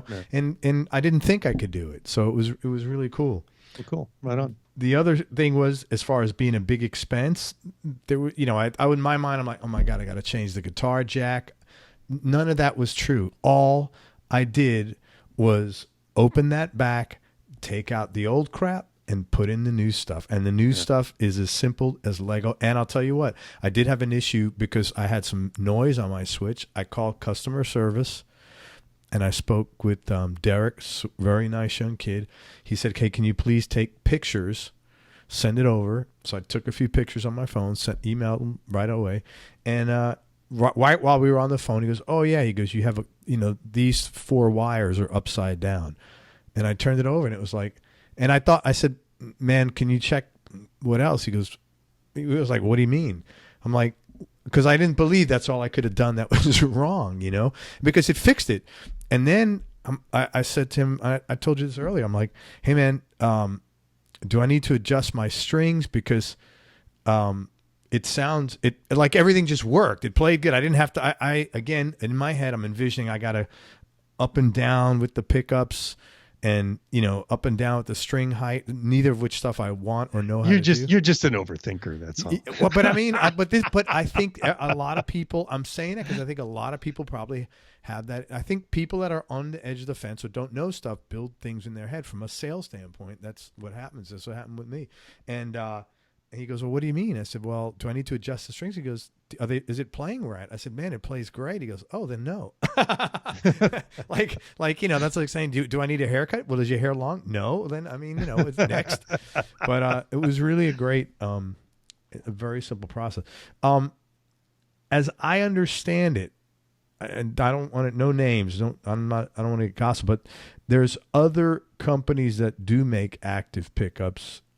And if you want to see this, everybody search the interwebs, you'll find it. But the non-EMG pickups, they often draw, is this correct, up to 10 times more power? The Fishman does, I without mentioning names. Yeah, they do draw more current. It's a different style of design. We use a standard coil of wire, and the reason I do is because if you want to make a pickup that is sort of traditional, which is what we do, I would say that what we make is just nothing more than sort of like the next step. The Fishman thing is totally trippy. The coils themselves are made of a stacked circuit board. I could go into a lot of technical stuff. It's just not a method that I would choose to do it with. Okay. But they do draw more current. They require more amplification. They, as far as the preamp goes, the great thing about it is that, they kind of, I don't want to say copied EMG, but they have the same 3-pin output. The preamp's inside the pickup. It's. I had a buddy who said, "Okay, you should be flattered by the fact that other people make active pickups." And I said, "Well, why?" He goes, "Well, because nobody copies crap. Right. They only copy good shit because that's what sells." And so I'm like, "Okay, I'll step back." Yeah. Imitation. So in a manner of speaking, it's somewhat flattering. Sure. I always, though, like to see the follow through be very customer oriented. That's why when we started, it's like, okay, it has to draw a lot. It can't draw a lot of current. It's got to draw a small amount of current. It's got to be easily installed. It's got to be, all of these things need to be part of it. And I consider that treating the customer with respect, to me, is more important than just about anything. Sure. Well, make the experience pleasurable, make it, and I mean, there are people out here who will go like, "Rob, we shouldn't include that with the pickup. Don't put that in the box. It's too expensive." I'm like, well, hey, I think we should put it in the box. I think it's important. And it'll make the customer feel better. Yeah. Everything was first class. Even the, the lining inside the box, I was able to shape a little case, you know, just to wrap around the battery like you had in the video, which is really cool. And to cover the layer of electronics underneath it was really simple. Same with the stuff in here. The insulation was great, right? High quality stuff. How do you know when the battery is dying? I think you mentioned this. Yeah, you just get what'll happen is you'll get a little bit of distortion when you attack. If you hit the guitar pretty hard, you'll notice kind of a meh, meh, you know, and you're like, okay, something's wrong. And that's when it's time to replace the battery. The pickup will work because the amount of output that pickups have, the pickup will work until the battery is down to maybe 3 volts, 2.5, 3 volts. I mean, until basically it's pretty much gone, the pickup will still work. That's great. So, you know, there are a lot of guys who replace the battery once a year just as a regular sort of thing, you know. There are guys who are players who can sense when the battery is getting lower. I don't profess to know how they know that, but you know, I think it's sort of a feel that they sense, you know, that they get. So, but I will leave that to them, you know, to each their own, so to speak. Well, this isn't rocket science. If you're really concerned, just set an alarm for every 8 months or whatever, or 6 months, whatever your number is, just to change battery. I mean, you know, it's like not hard. It's like going to the dentist. One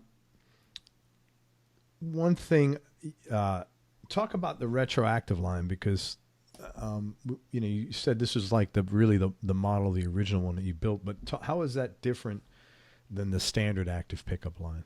The standard active pickup, the coils they're taller, they're further apart.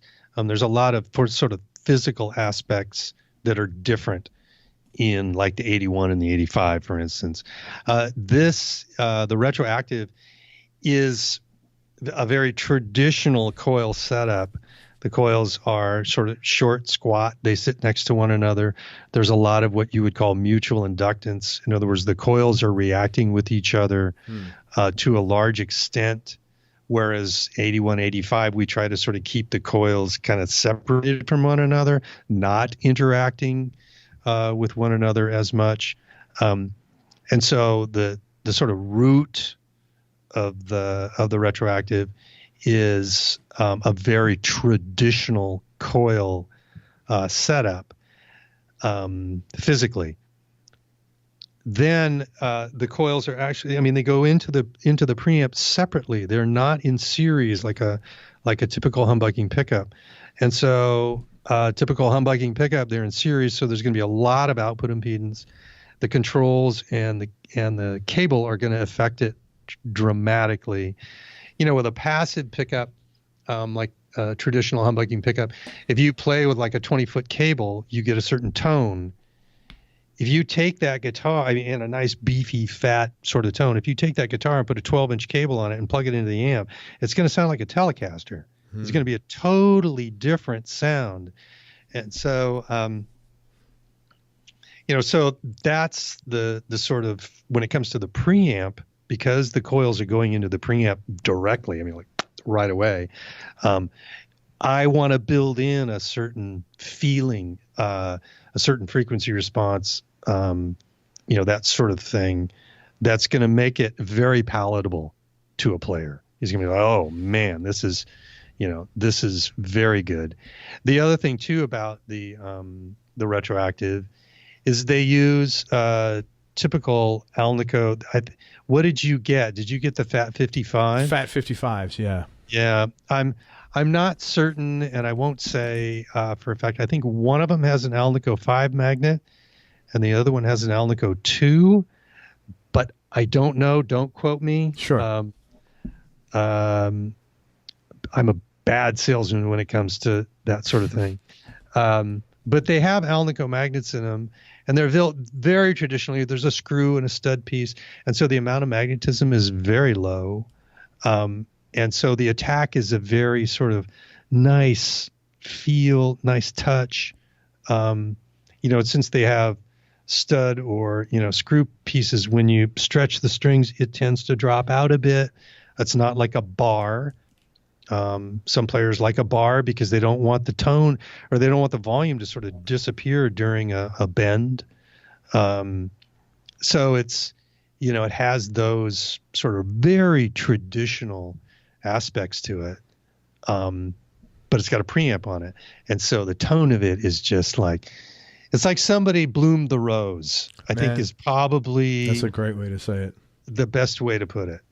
And again, I got the zebra ones, but I think you guys asked which ones I wanted. They come They come in all black, all white, obviously. Yeah. So, okay. Sorry, let me put that back. Let's go back to you, talking about you stuff. Stuff about yourself. What throughout this whole process? What is the most important thing that you've learned about yourself through your business and through life, just your experience? The drummer never stops. When the drummer stops, everybody turns around and looks. It's like, WTF, dude. But if a guitar player stops playing a lead part, it's kind of like, okay, he's taking a break. So I would say perseverance furthers is really the bottom line in it. I think the benefit that I have is that I love what I do. Yeah. And I'm not saying that if you don't, that you're a mess. I'm just saying I'm very lucky to be given the background that I was given. I sort of took it and ran with it. Yeah, you really did. Because I liked the direction that it was going. And I always I use the analogy that pickups are like paintbrushes. I've used it, I think, during our conversation already. And that it makes it, there's always a need for for an artist, somebody coming along going, okay, well here, this is not doing what I want it to do. I'm going to pick another brush. And that's really the thing that keeps it exciting. If it wasn't exciting, I wouldn't be doing it. I did the James Hetfield thing. Did the JH set, which I loved that whole process. That's if I could do that, every once a year, I would be like, oh, this is just totally cool. Doing custom. Yeah, I've got a guy who is interested in what I do. Right. He loves the fact that I'm up for the challenge, because he's sort of the same way. It's like he loves what he does. He's always looking for a muse of some sort, because doing the same thing over and over again doesn't work. And if you look at Metallica, I mean, they've done a lot of wacky shit. Yes. And not all of it has worked, but a lot of it has. They're like the Neil Young of heavy metal, sort of. Right? I mean, right? Hasn't Neil done a lot of wacky shit? But like, he's Neil freaking Young overall. Yeah, exactly. And so when somebody comes to you like that and they say, hey, I want to do this, you're like, okay.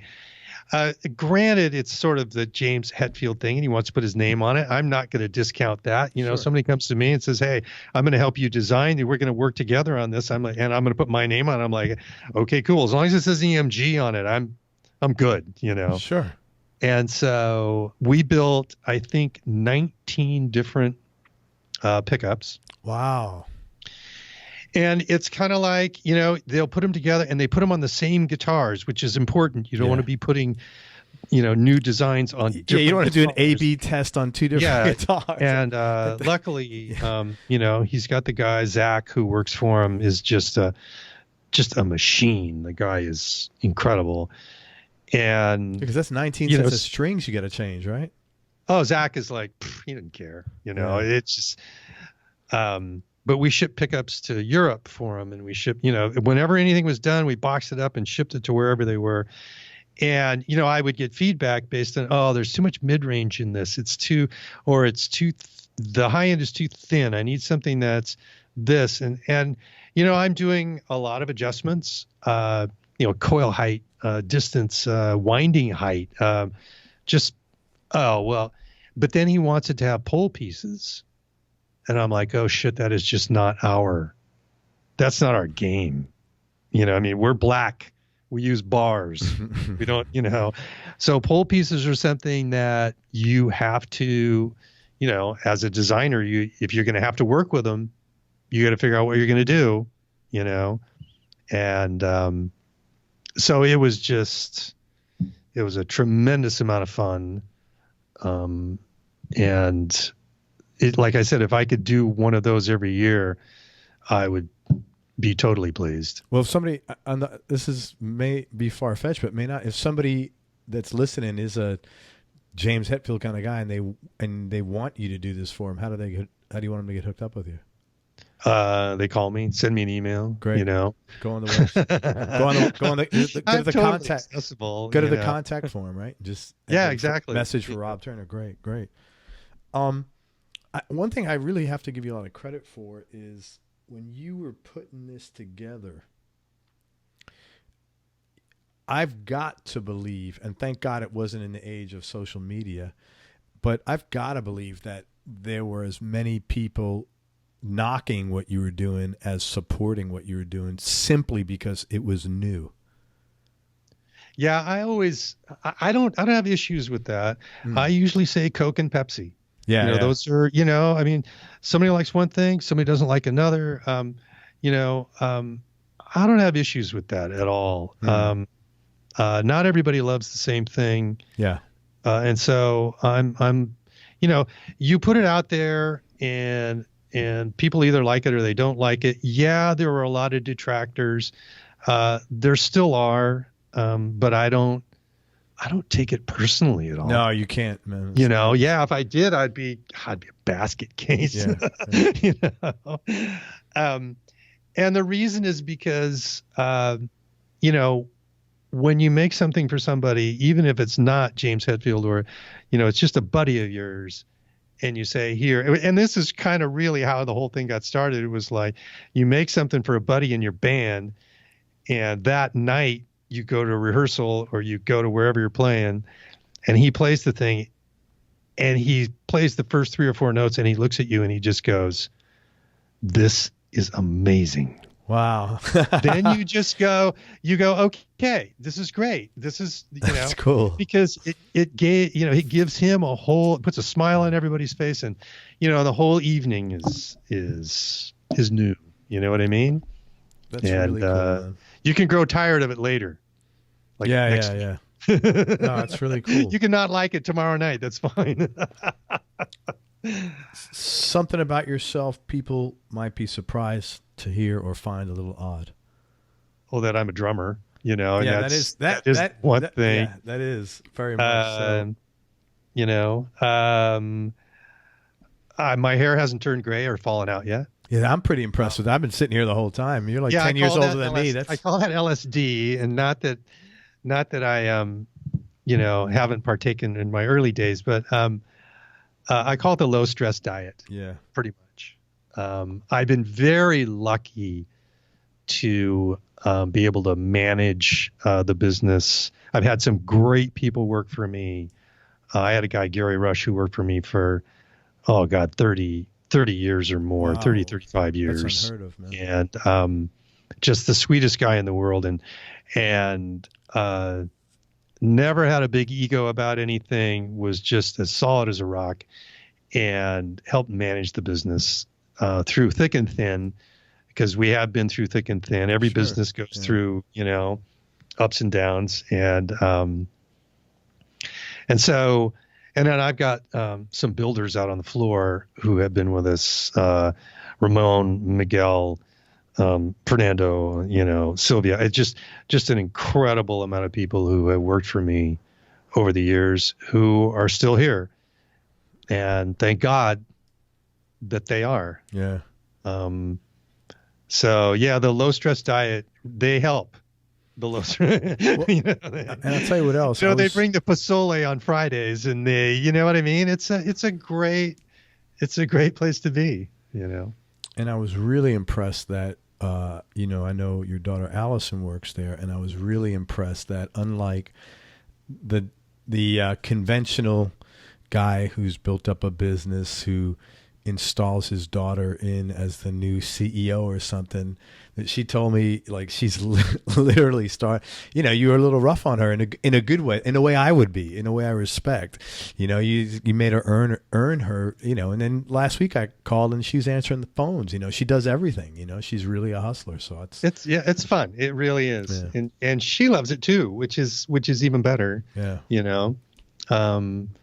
So yeah, it's really fun to have. My son Matt as well is a sweet kid, but he's just not. He's like, I want to make my own way. I don't want to be, So he actually lives in Spain and works for glampinghub.com in Sevilla, and really enjoys, because he worked for us for years as a traveling international sales guy. After he got he's got a degree and was looking for something to do. And I said, well, you can always work for us. And so he traveled internationally for years. And so, he's been all over the world, literally. And he was like, I don't want to live in California. I just don't. It's expensive. I don't want to be a part of, it's like, I need to escape from that. I need to create my own identity. Good for him, man. And so he lives in Spain, and I'm like just so jealous. I mean, it's just a great lifestyle, and he revels in it, and I find that completely enjoyable. So maybe you got some of that low stress diet stuff from you. Yeah, well, yeah, he's living it. Yeah, right. That's what I'm saying. Which is why I'm so jealous. Any low points or dark patches you had to go through? My brother. My brother and I worked together for years. I always say that he left in spirit in 1985, and then he left physically in 1989. And he had a lot of personal issues, and so he went to work at Fender and designed for them for years. The roller nut was a product of his. The noiseless product, the Fender noiseless pickups were a product of his. I mean, my brother was a brilliant guy, but he knew no bounds in just about everything. He was very loose with his tongue and very opinionated. And then he had a lot of personal issues, substance issues, and so he ended up passing away when he was 60. I love my brother. He was a brilliant guy, great guitar player, self-taught, finger pick. I mean, could play acoustic, electric, could play anything, but was very intolerant of players who were not good players. Yeah. I've met a lot of guys like that. And, that's not necessarily a great attitude to have, around a bunch of guys trying to play music, Yeah. But he was, and the LSR tuners were also a product of his. They were like a micro adjust tuner. They were amazing. But I don't think anybody's picked that stuff up. I don't know who owns the patents or, any of that sort of thing, or who has the technology. But that is that's the one thing that I wish he was still around and it was because he was a great contributor. There's no doubt about that. I mean, a lot of the products that we still make were designed during the 80s when he was kind of the guru of, if we needed somebody to sit down and play something. Like I said, I'm not a guitarist. He would sit down and say, okay, hey, I think this works. Granted, we have other guys who do that now. Tommy Armstrong is one of them. And we have Bobby Vega for bass. We have some other guys that we just lay stuff on. Here, try this. Tell me what you think. That's got to be a fun job to sit there and try new pickups all day. Oh yeah. Well, well, I don't do it every day. That's Okay. got to be a fun thing to do, though. Once a week, you know. Yeah, that's cool, man. Well, thank you for sharing that, man. I'm sorry about your brother. Yeah, I am too. It's may he may he rest in peace. Yeah, man, for sure. On a positive note, you've been like super long-term marriage, right? Which is Yeah. really cool. Oh yeah. Like how many? Like 40 years or something? 30, 33, I That's think. awesome, man. Yeah, 30 in 2020, 33. So 32 this year. Karen, my wife, she actually worked at the magnet company that they used to be in business, Dowling Minor. We used to buy Is that how magnets you from. met? Yes. That is, Yeah, that's believe cool, it or not. man. She used to call and That's she used to cool. call and collect money. That's cool. Hey, I need to get some money out of you. And her boss one day, Niels, he was the sweetest guy in the world. He said, my secretary, Karen, she needs a guy. So would you mind coming to the office and asking her out? And so I did. And Holy smokes, the that's whole really magnetic attraction, you can, all of Yeah. that. But no, we actually we were born 2 months apart.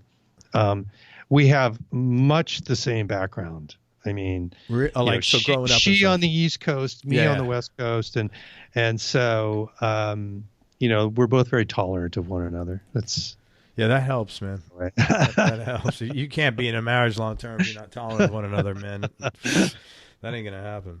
Yeah. Rob, what would you say were your biggest business and personal wins so far? I like the fact that the product itself is well accepted among major artists. I think that for me, when we first started, it was always like, oh, how do we get an endorsement? How do we get somebody behind our product to make people think that that it's worthy, or that sort of thing. And that was always sort of a struggle. When that finally did happen, when players were like, oh, okay, this is cool, and we started working with major artists, that was, I would say, the thing that sort of, made me feel as though I had arrived on the planet. Yeah. As far as product goes, I'm not a good salesman. And I know that. And in fact, we had Hap Kuffner work for us for, I don't know how many, 30 years, I think. And Hap was one of the best things that ever happened to us. He came via the Ned Steinberger connection. Ned, as you know, is a major designer. He was one of our first customers. The headless guitar was one of our first OEM customers. And this was all not necessarily due to Hap, because Ned was the one who instigated all of it. He's the one who sort of found out about EMG and got started with it. But having Hap, my brother and I were two West Coast kids, very middle class. And here's this New York salesman with a hat and a handlebar mustache. And we were just like, okay, what are we getting into here? It was just out of the box, totally out of the box. And Hap proved to us what a great guy he can be. And we still talk, we still love one another. Families still get together. We go to each other's weddings and funerals, and that, I believe, finding people who do the things that you can't in a business are very important. You cannot do everything, and thinking that you can is a major mistake. Definitely. So, accepting other people's attitudes, other people's ways of doing things, can only benefit you. Yeah. Really. No, I agree. I hope that answers the question, because I forgot what No, the question was biggest business or personal win. And you talk about having the product accepted by major artists. But I agree with you. And having other people around you who are, supportive. whenever I hear people saying, "Oh, you need to work on your weaknesses," I'm like, "Why? Hire them out. I mean, why don't you work on your strengths and pay someone that to do those things?" I mean, Yeah. It's about getting stuff done. It's not about being the Superman or Superwoman. And the benefit that I have now too is I have the time. In other Yeah. words, the business is more or less, I don't need to create another pickup in order for EMG to continue. Sure. So for me, it's more I get to make the sandbox even bigger, not build more shit, just build a bigger sandbox. Yeah. So that I can have more places to play. I think is, that's my goal. Which is great, man. Is a bigger sandbox, not more shit in it, just a bigger sandbox. 44 years, you've earned it. Good for you. Toughest decision you've ever had to make, or most difficult thing you've had to do? Oh God. Fire people, I think is, that's the hardest part. But I've gotten used to it now. I have a method I use. What is that? Low stress. Yeah. It's the convince somebody that they need to find another job. And oh, by the way, here's some time for you to think so that you can go out and search, because, it's just not working, and I think that's sort of my approach these days, rather than, It's get very that kind of you.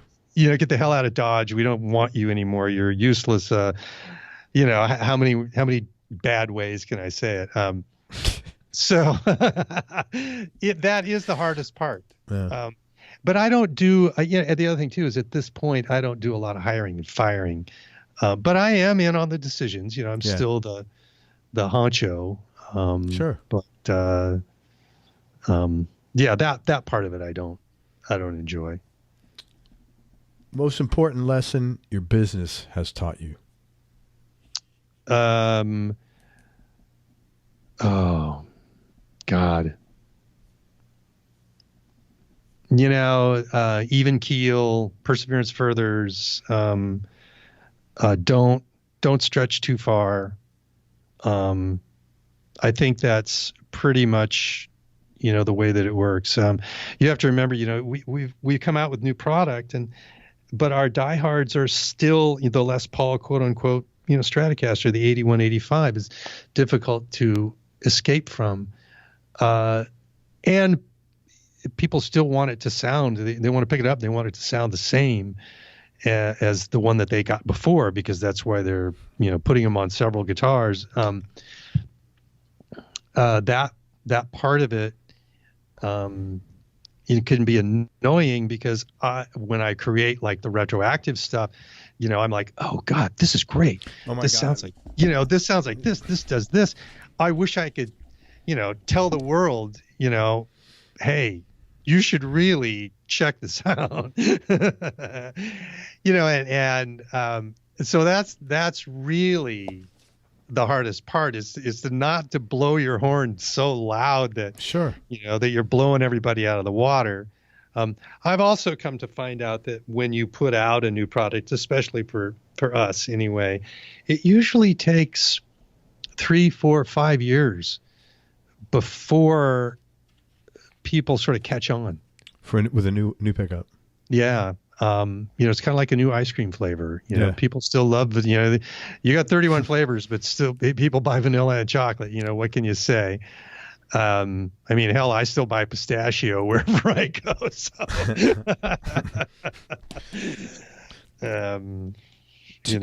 Two more questions, man. Any advice, if you can go back, that you would have given yourself that would have made life easier for you, business, personal, whatever? Wow. Actually, no. That's great. I don't, there's some decisions I probably should have foreseen, the economy, for instance. It's like, okay, nobody could have seen that exactly 208. You could have seen something, but not what happened. And it was kind of like the perfect storm too. Not only did the crash happen, but the internet was, Amazon and retailers, guitar, Guitar Center, and they were buying up little retailers, and they were growing, and then all of a sudden social media, the whole sort of telephone, and it kind of reminded me of the disco era, in the 80s. We went through as an active pickup maker, all of a sudden music was made with keyboards, two pickups, two turntables and a microphone, Right. And it was like, who needs a fucking guitar, and now social media has had its effect in the, and that sort of thing. So yeah, if I could have said, okay, let's not invest in this. Let's not invest in this. Sure. Let's lay back. But those are unforeseen circumstances, and and managing a business is one of those things that you just simply have to do. Yeah. So, but the majority of material that's on the internet, or that people use the internet for, is still music and video entertainment. Yeah, for sure. And so that's what keeps me sort of positive about it. Yeah, and optimistic. We have EMG TV, which is, it's changed a bit. We used to have the big studio, and we did recordings every week. We put out a new video every Wednesday for, God, I don't know how many years, with a lot of great artists. I wish that still existed today. But it was a lot to manage. It was an entire other business. You know what I mean? Oh yeah. Or it became an entire other business. And I've never been good at sort of like stretching myself thin, and I became reliant on other people to do it. And I don't have issues with that. But then, like the crash came, and then it was like, you gotta look at ROI.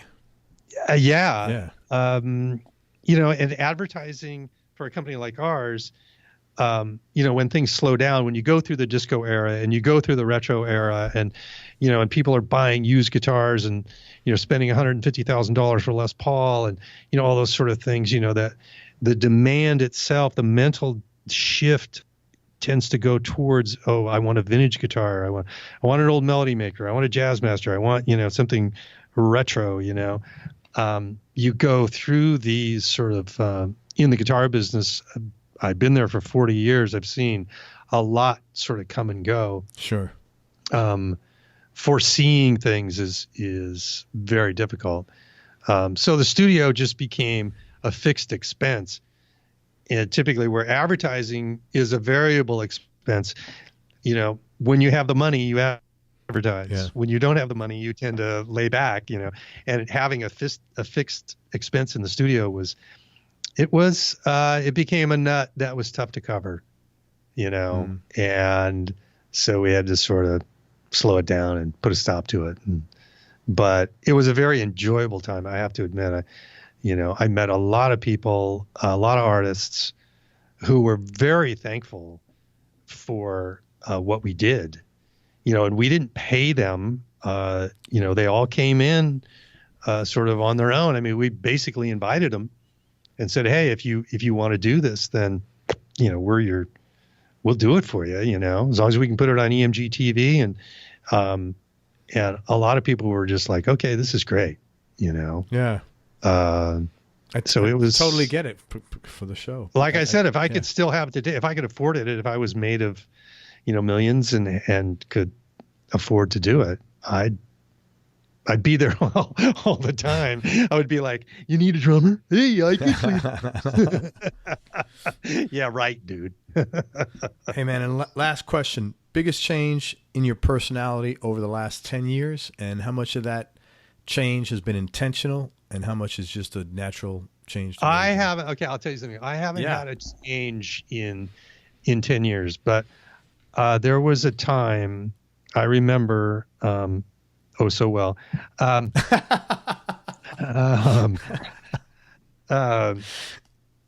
used to struggle going to trade shows, going to the NAMM shows and stuff like that, because I just sort of felt out of place as an engineer. And Really? Why? well, because the trade show is the perfect storm. I'm an engineer. I'm not really a sales guy. And I'm thrown into an environment that is highly social, highly sales oriented, and the group of people that I'm mixing with, the intent is to create commerce, is to do business, is to generate dollars. And it probably took me 25 years to finally be able to walk into a trade show and feel as though I felt I belonged. Interesting. What was the change? What allowed you to do that? I think it was just, you've been here for 25 years, you've earned your turf, you're good. Relax. You don't think that had to do with aging? Because don't you think, like, when you get around 50, I know me, I'm very lucky. I was never someone that like cared what others thought of me, but I really, that was exacerbated when I hit 50. Most people I talk to have some, like at 50, okay, I give less. I care less stuff. I care less. Yeah. Right. I think, no, for me, it was, it was always a vindication. The active pickup, you don't need one. Okay. Right. I mean, you're a guitar player. You can play a passive pickup. You don't need one. And a lot of people look at us like we're the fucking Antichrist. It's like, battery? Nah. You got to buy pickups somewhere. You might as well buy great ones that have incredible tone. That's my opinion. I mean, you don't need lots of stuff, but this is a discretionary item. And you look around the show, and there's guys who are making guitars that have, they've got spray paint on them, and they've got, they've got metal parts that have been, modified. And it's just a lot of different sort of, different strokes for different folks. And for me, I just felt as though I was just a level of comfort. I was like, okay, you're here, relax. Good. You've done this for a lot of years, be at ease. Good, man. Be generous. Be, that sort of thing. Good for you, man. You definitely. Do you ever go to NAMM in Nashville or only in California? Well, we used to go to the show in Nashville. We don't do that now. But what we do have is next week, actually June 4th and June 5th, we rent a room at SIR. Oh, cool. In Nashville, Studio Instrument Rentals, for those who don't know. And we invite pretty much everybody that we know, artists. Chuck will be there. And we do it with Dunlop and Monster Cable. We used to do it with Mesa Boogie. I think we have somebody else this year. There's 4 or 5 of us. It's sort of a little trade show. And the reason we do it on the 4th and 5th is because it's during the CMAs. Okay. And everybody's in town. Everybody's in town. Yeah. And because, everybody who's working is off is the back road in town, and that way we can sort of invite people over. We fill the place with sandwiches and beer, and set up, a few amps, some guitars, some basses, and just sort of invite whoever wants to come by. That's really cool. Because the NAMM show itself is, especially during the summer, it's in July. Everybody's out on the road. Yes. And I can't see other people too, like Joe Glazer, for instance, George Groon, that way I can go around Nashville and there's not a lot of other people in town. And you could actually spend time with these guys because they're not preoccupied with NAMM doing a million things. Yeah. And that's Joe really nice. Joe Glazer is one of the greatest repairmen. Yeah. Wonderful guy. Yeah, absolutely wonderful guy. Yeah. Very bright. Yeah, way bright. Yeah. Yeah, too bright. Smart. Yeah. And he'll tell he won't say that, No, he's super. He's like one of these guys. He's not really like he's a mile deep, but he's a mile deep on stuff 10 miles wide, which is how do how can you be so smart about so many things? He's got it. So that's why we don't do the show. Now I may be there. I may fly in, and we have a guy there. Andrew, my nephew, is our international guy. He lives in Chattanooga. So for him to come down to Nashville is not it's about 3 hours. A big deal. So he'll spend both days at the show and talk with clients and OEMs, guitar companies. Sure. So. Well, very cool, man. You and Allison were kind enough to put something together for my listeners, so let me tell them about it. And thank you for everything. I appreciate your time. Thanks for coming. You're entirely welcome. No issue. So Rob and Allison put something together, a really good offer for everybody listening, and they actually went really way above and beyond what I was expecting. They run a sale once or twice a year for 10% off, and I thought, frankly, that's what they were going to do, but they said they went like next level. So if you order an EMG pickup, here's what you're going to get. They're going to give you not 10% off, but 15% off. Plus, they're going to give you an EMG cinch bag, which sells for $15 on their website, plus an EMG pick tin, which sells for $8, plus an EMG lanyard, which is $5, plus some stickers, plus a T-shirt, which sells for $30, plus free shipping. And on top of that, they're going to give you, they have an unconditional guarantee. If you're not happy at all with the pickup, just send it back.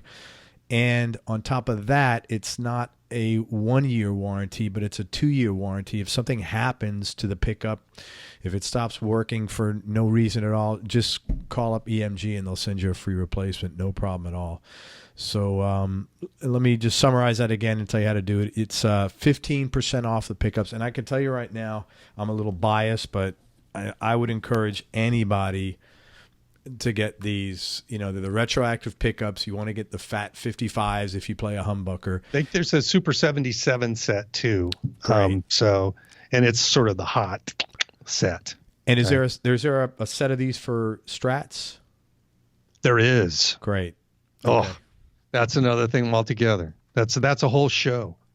The Stratocaster guitar is a whole show. Man, that's awesome. And so it would be the same kind of thing. You'd have your spanky Strat pickups, noiseless, great sound, great dynamics. The pickups that are on the guitar are actually three. The Strat, there are 3 different pickups. The resonances are different for the fingerboard, middle, and bridge pickup. And so it makes the in-between sounds just these sort of like, like a rainbow bloom off the rose sort of thing. I worked on it. The first set I actually made was for Vince Gill, and it was in a guitar that got flooded. Oh yeah, the flood in 11. In Nashville.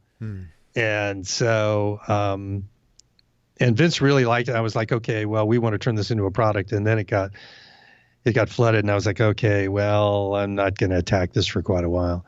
So yeah, we're doing the Strat retroactive, and they have pole pieces. We're doing an Alnico 2 and an Alnico 5 version, depending on the way that you want it to feel when you attack. Sure. But they are pole pieces.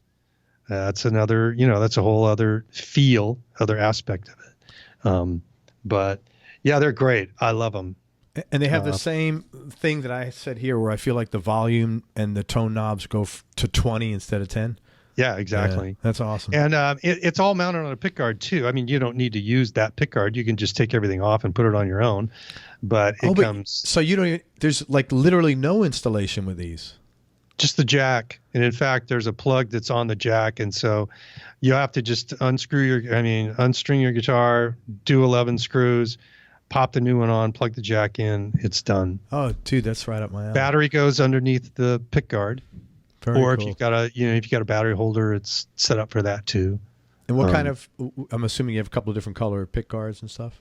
Yeah, there's black and there's white. They're triple laminates. Triple laminate is the best pick guard to use because it's dead It's when you hit it, it goes thunk thunk as opposed to a single laminate. They tend to be microphonic. So yeah, we use a triple laminate pick guard. I think we do just do black, white, black, white, black, white, just to keep it simple. But if you want something different, we'll obviously do it for you. Very cool. Yeah. So let me just go over that again. It's 15% off, which they've never done before, plus $70 in free bonuses, including a cinch bag, a pick tin, lanyard, stickers, and a really cool EMG t-shirt. Plus, they're going to give you free shipping, plus an unconditional guarantee. If you're not happy, just send it back, and a 2-year warranty on the actual product itself. If something happens, just send it back. And right. I should just mention too that it's warranted for 2 years, but if you own an EMG, it doesn't matter where you are in the world. If it dies, we typically just replace them.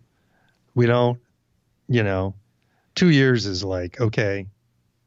It was something that we came up with in 1978. So that's cool. Okay, so to get all that, go to emgpickups.com and buy one or more sets of pickups. And again, if the cool thing about buying more than one set is once you got the pickups in, you literally just have to take the old pickups out. There's no more rewiring. You just literally, it's like unplugging the cord to the socket, and go enter ELG for Everyone Loves Guitar in the discount code of your shopping cart, and they'll get the 15% discount on all the bonuses sent to you. This is important, once you get your receipt in your email sent to you, hit reply and then email your t-shirt size back to that same address. And that's a good idea. Yeah, because they want to make sure. Alice was saying she wants to make sure everybody gets the right t-shirt size.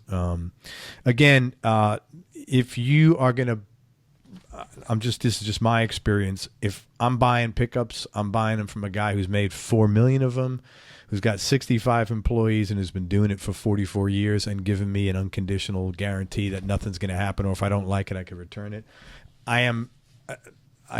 These are great. That's all I can tell you. Stoked is the word. Yes, you'll be stoked, because I was, honestly, man, if I could put these in, anybody could put them in. I'm a complete idiot when it comes to this. And that's about it. So go to emgpickups.com, put ELG in the discount code in the shopping cart, and I'll write this up on the post as well.